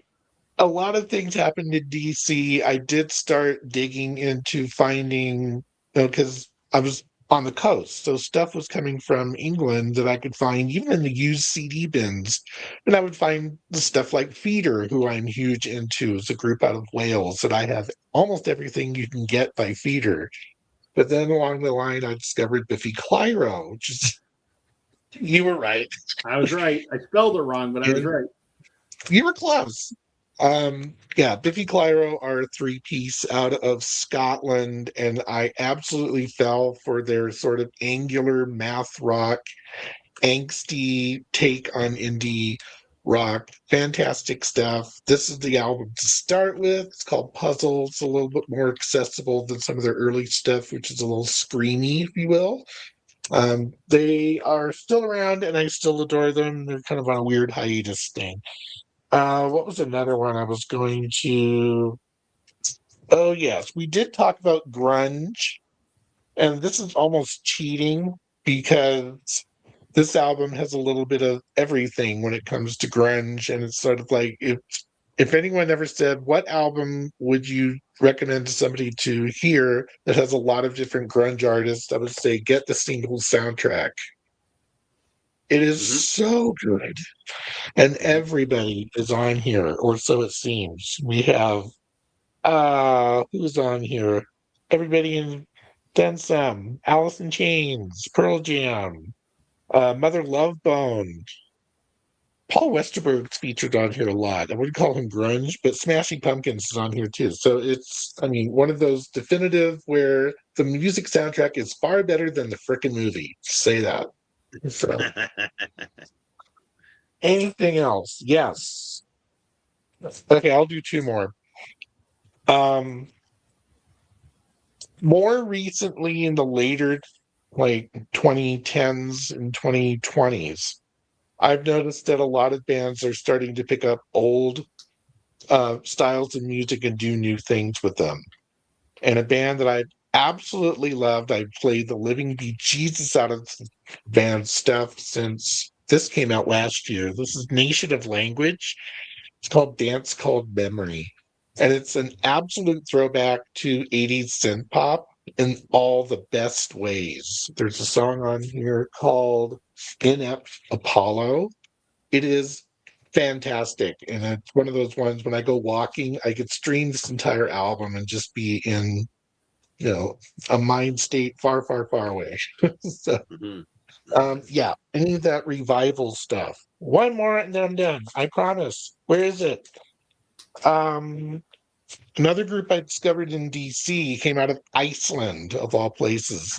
The guitarist plays his guitar with a bow, sings in a high falsetto. It's very ethereal, it's very theatrical, and the group is Sigur Rós. And they are absolutely spellbinding to see live. You saw them at Red Rocks, but I saw them a couple of times at the 930 Club in DC, some theater shows. Yonsei, the front man, did a solo album called Go. I saw it at the Paramount here in Denver, and it was like 3D theatrical, computer program thing. It was stunning, where it looked like the stage was just blowing away because it had all these visuals. It was amazing. So yeah, there you go. My tastes are all over the map. I have like 3,000 albums and over 1,000 CDs. I have a lot of music history in 50 years, 50 plus years. All right. Bring it home, Daryl. Okay, so I got 5. So I'll start off with some Canadian, we'll call it soft rock, jazzy infusion. And he is, I think, the only artist I have at the moment where I have completed his entire discography that he has vinyl for. Nice. That's Gino Vanelli. This is the Brother to Brother album, which has just I Just Want to Stop, which is a fantastic song. And he talked about this. I mean, he wins possibly the award for the music artist I have the most. He shows his chest hair and greasy chest albums on. So there's always that. But I have everything from his early 70s stuff to most of his 80s stuff. Wheels of Life is on here, which is a great song. If you haven't heard Wheels of Life, check that one out. Good. So Gino Vanelli out of I think he's out of Montreal. If Music Julie was here, she'd know. I think he's out of Montreal though. All right, to the 90s, my teenage angst, and it is the one that me and Richard talk about the most because it makes me jealous that not only has he seen these guys, but I think people that have an OG copy of an album that I want, and it's just way too expensive. And that even includes the unofficial pressing. But that is Tool. Now I only have two Tool albums. I have this one and I have Undertow. Anima is just insanely, ridiculously expensive to buy on vinyl. OG pressings of that are hundreds, if not thousands of dollars. And even their most recent stuff, like Fear Inoculum, like to buy a copy of that now is just, it's just so expensive. It's hard to find them for a decent price, right? But I mean, everything about these guys, I mean, you can call them math rock, you can call them alternative, you can call them heavy metal, you can call them whatever you want to call them. And Maynard, even today, still has a killer scream. But he's not a front man, so to speak, anymore. He kind of stays to the side of the stage now by everything I see. Yeah, so that is my Tool pick. Up next, because I think over the course of time we've all talked about this. I'm not sure if this is showing up on Rob's, but I did mention it. It's also on mine. But I'm going to go with my favorite copy of a Bruce Springsteen album, Tunnel of Love, which I think side 2 is perfect. Nothing wrong with side 2. I always go to side 2 first. I think the songs are better on side 2, but hey, side 1 is just as good. Chris Mann actually sent me through VCLT. He sent me his copy of Nebraska because he got a new one. So he asked if I wanted it. So I said sure, why not? It's still taking me a little bit to get used to Nebraska because it's a different style of Bruce, but I respect what it's doing. Second last, this one here, I am glad, and we've talked about this so many times, although I'm gonna get a copy of of the album that I know, Rob, you despise it. But I'm glad that I heard this one first. And that is U2's Octung Baby. Yeah. Because I really like this, but I mean, let's face it, the one after that is Zooropa. I think it is, eh? I think that's Yep. the next one. Yep. I want to Rob's buy it favorite. because I mean, what's that? Rob's favorite. But I have everything. I have everything up to Zooropa. So boy, all the way to Octung Baby, and this is a great album. Once again, it's on 180 gram vinyl. So yeah, I mean, I know people have an issue with Bono and his politics and his singing, but I think they're great. And then last but not least, this is one that I figured you guys wouldn't get, but I have tons of his stuff. It's Elton John. Oh, Oh. yes. I do have a lot of Elton John. I went with the greatest hits for this one. Funny enough, the first Elton John song I ever heard was Crocodile Rock. My dad hated it. Hated it. He would switch the radio. If there was multiple radio stations, he would have switched it. But then my dad took a new appreciation to it. But this greatest hits album, I mean, his 70s stuff. I mean, come on. Your Song, Daniel, Honky Cat, Goodbye Yellow Brick Road, Saturday Night's All Right, Fighting Rocket Man, Benny and the Jets, Don't Let the Sun Go Down, Border Song, and Crocodile Rock. Come on. If you like his 70s stuff, I mean, and you don't want to get all his albums, that's the way to go. So there we go. That's my last one, Elton John. Okay. All right. Finishing up my Canadian stuff. You guys did not pick this either. Cuff the Duke. Just another sort of like alt country rock, whatever. Yeah. Think Uncle Tupelo. Kind of. Love these guys. This is their second album from like 2009. Came out in vinyl in 2018. I've seen these guys a bunch. I know a couple of the guys in the band. Got like 7 or 8 albums. Just love it. Getting into like the 80s, 90s kind of thing. Oasis was my band in the 90s. Mm-hmm. I could have showed Morning Glory, but I'm showing their live album, Familiar to Millions. But I better check Oasis off on the list here. Yeah, because the Beatles, the band, Oasis, like that was the sort of the holy trinity back when I was in the 90s, right? So What's the Story of Morning Glory changed my life. Yeah, Daryl was right. Aerosmith, of course. Love Aerosmith. Love all Aerosmith, but my Aerosmith was the late 80s, early 90s Aerosmith because I was a teenager at the time and could certainly identify with a lot of that music. So this is Get a Grip. That is a fantastic album. For me, like my 3 favorites are Permanent Vacation, Get a Grip, and Pump. Like those 3 albums in a row are just absolutely fantastic. This is almost perfection as far as I'm concerned. But so there's that. I came to Bruce very, very late in life, like about 3 years ago, when I was in a record store and heard this, and it kind of hit me like a bolt of lightning. So I love all of Bruce. I don't have his whole catalog, but I got about 3/4 of it, and I love all of it. But this is the one that started it all. Yeah, to Daryl's point, it is a lot different. Yeah. Mm-hmm. But I love it, and I love all. The one Daryl showed, I absolutely love too, and yeah. So there's that, and we'll close it out with Octung Baby.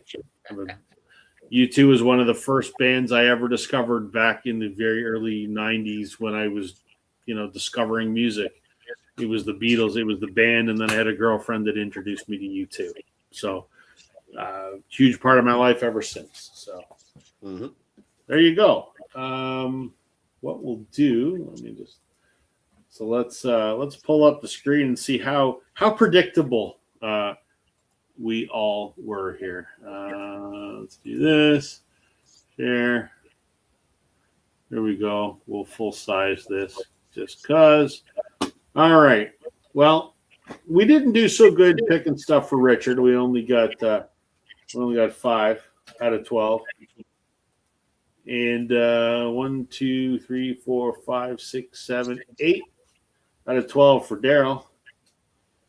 And 1, 2, 3, 4, 5, 6, 7, 8, 9 for me out of 12. So I think we did reasonably well, guys, picking, I'd say so. I'd say so, yeah. I don't know if that's good that we're predictable or not. I'm not sure. But, I mean, if we're talking albums that are typical of our collection, I mean, they're the albums we talk about a lot, right? Or the artists we talk about a lot. So I'm actually surprised I didn't pull you two. It just didn't occur to me. I don't know why. I can't believe there were some years that I went, yeah, of course that's there. Why didn't I think of that? Yeah. So, well, that was fun, guys. I just thought it was something different that, different, but the same. Still show and tell nonetheless. So I think the biggest one that I didn't get for Richard has to be the Husker Du one. I just like he shows that all the time. I can't believe I didn't even put Elvis on the list. Stupid. I was surprised you didn't show Elvis, Rob. So I thought about it, but I'm like, I probably have a dozen Elvis records, but I don't have a lot of other stuff like Elvis. You know what I mean? Like it's not. It's kind of an outlier. It's not like a lot of the other classic rock that I have. That's like Creedence or Eric Clapton or Fleetwood Mac. You know what I mean? I don't have a lot of other stuff like Elvis. It doesn't anchor. Like for me, it was like the cornerstone in the beginning of some of the first music I ever heard was Elvis. Then it went from there. So, the other thing, Richard, is unfortunately for Rob, his fantasy wife is going to have to divorce him. I know. I felt bad that Susie couldn't make the list, but again. Like, do I have a lot of? I don't have a lot of '80s pop, right? Like the Bengals. I don't have a lot of that kind of stuff. Yeah. So I couldn't include it. So I'll apologize to her, and hopefully she'll forgive me. What are you gonna do? And Grease too didn't make an appearance. I don't know. Well, that's just that stands as the pillar of all creation when it comes to music. Nothing can compare to Grease 2. So it is what it is. All right. We'll do what we always do, just kind of wrap this up. Anything going on in your channel, Richard, you want folks to know about? I just did the tribute to Summer tag and posted that this afternoon. That's a fun one. I actually encourage people to kind of look at that one. There's also a Summer 80s tag that's coming out of the UK. I'm finding that one tricky, but I don't know. What else? I'm also doing my vintage vinyl revisited series. I'm up to the letter T. I still have a couple more T's to listen to before I can go on. It's just kind of stalled, but I think what's happened is like all these threads and contests have come up that are taking some time. I have records all over the frickin' house right now. There's so much going on. But that's what's going on my channel. I'm busy. That's good. What about you, Daryl? What's going on? Well, I've pulled a Rob. I haven't posted a video. I had a friend. I got a comment on my YouTube thing that came up, and it's a friend of mine that I'm going to be going camping with in the summer. And he just messaged me. He goes, "So it's been about 4 weeks, since you posted a video on one of my videos." And I went, "Oh man!" So I haven't posted anything in like a month. I got to get on it. I think now that the school year is over, I should be able to have a bit more time, and I can put some stuff together. I'm leaving for family vacation on July 13th, so I got a bit of time, and then I'll be off for 2 or 3 Wednesdays. I can't remember. I'll have to let you know. All good. All good. But other than that, I want to do my music styles part 3. And I might do I don't know. We were talking about this. I might do a video games one. albums that are video game soundtracks or whatever, then we'll see. I got to get back. I got to get back into it. I think I had some burnout there for a bit. I am still burnt out. February was the last time I posted a video. And I don't have a desire to make any more right now.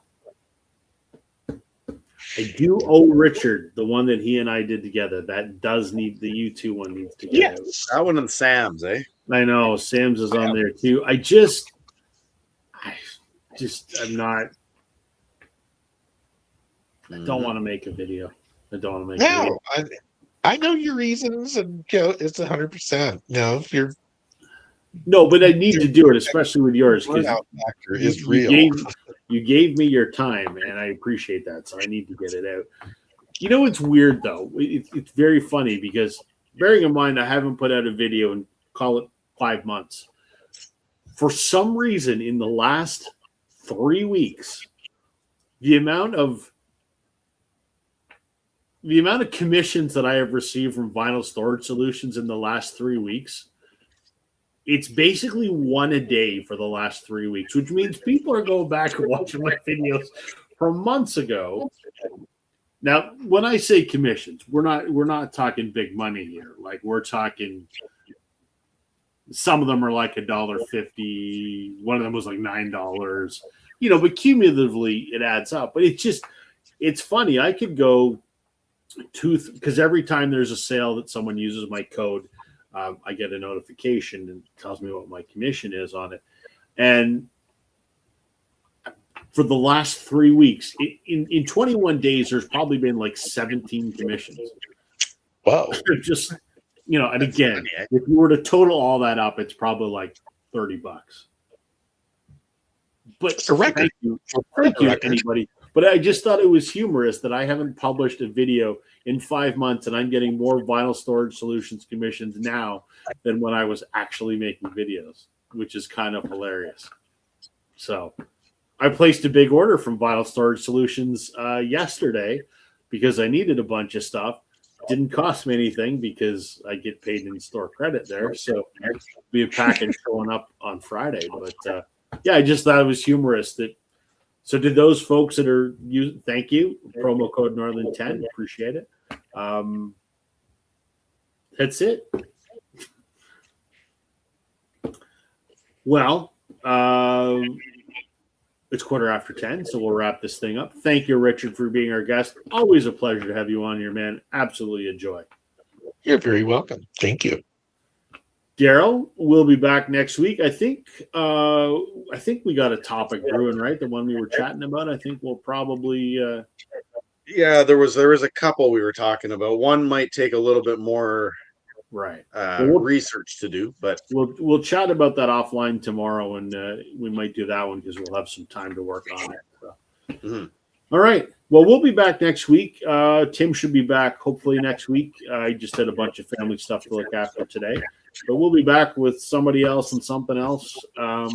Thank you for joining us, everybody. Always a fun chatting with you. For folks that are going to watch this later, we appreciate your time. Have a good night, everybody, and we'll see you next week. Good night.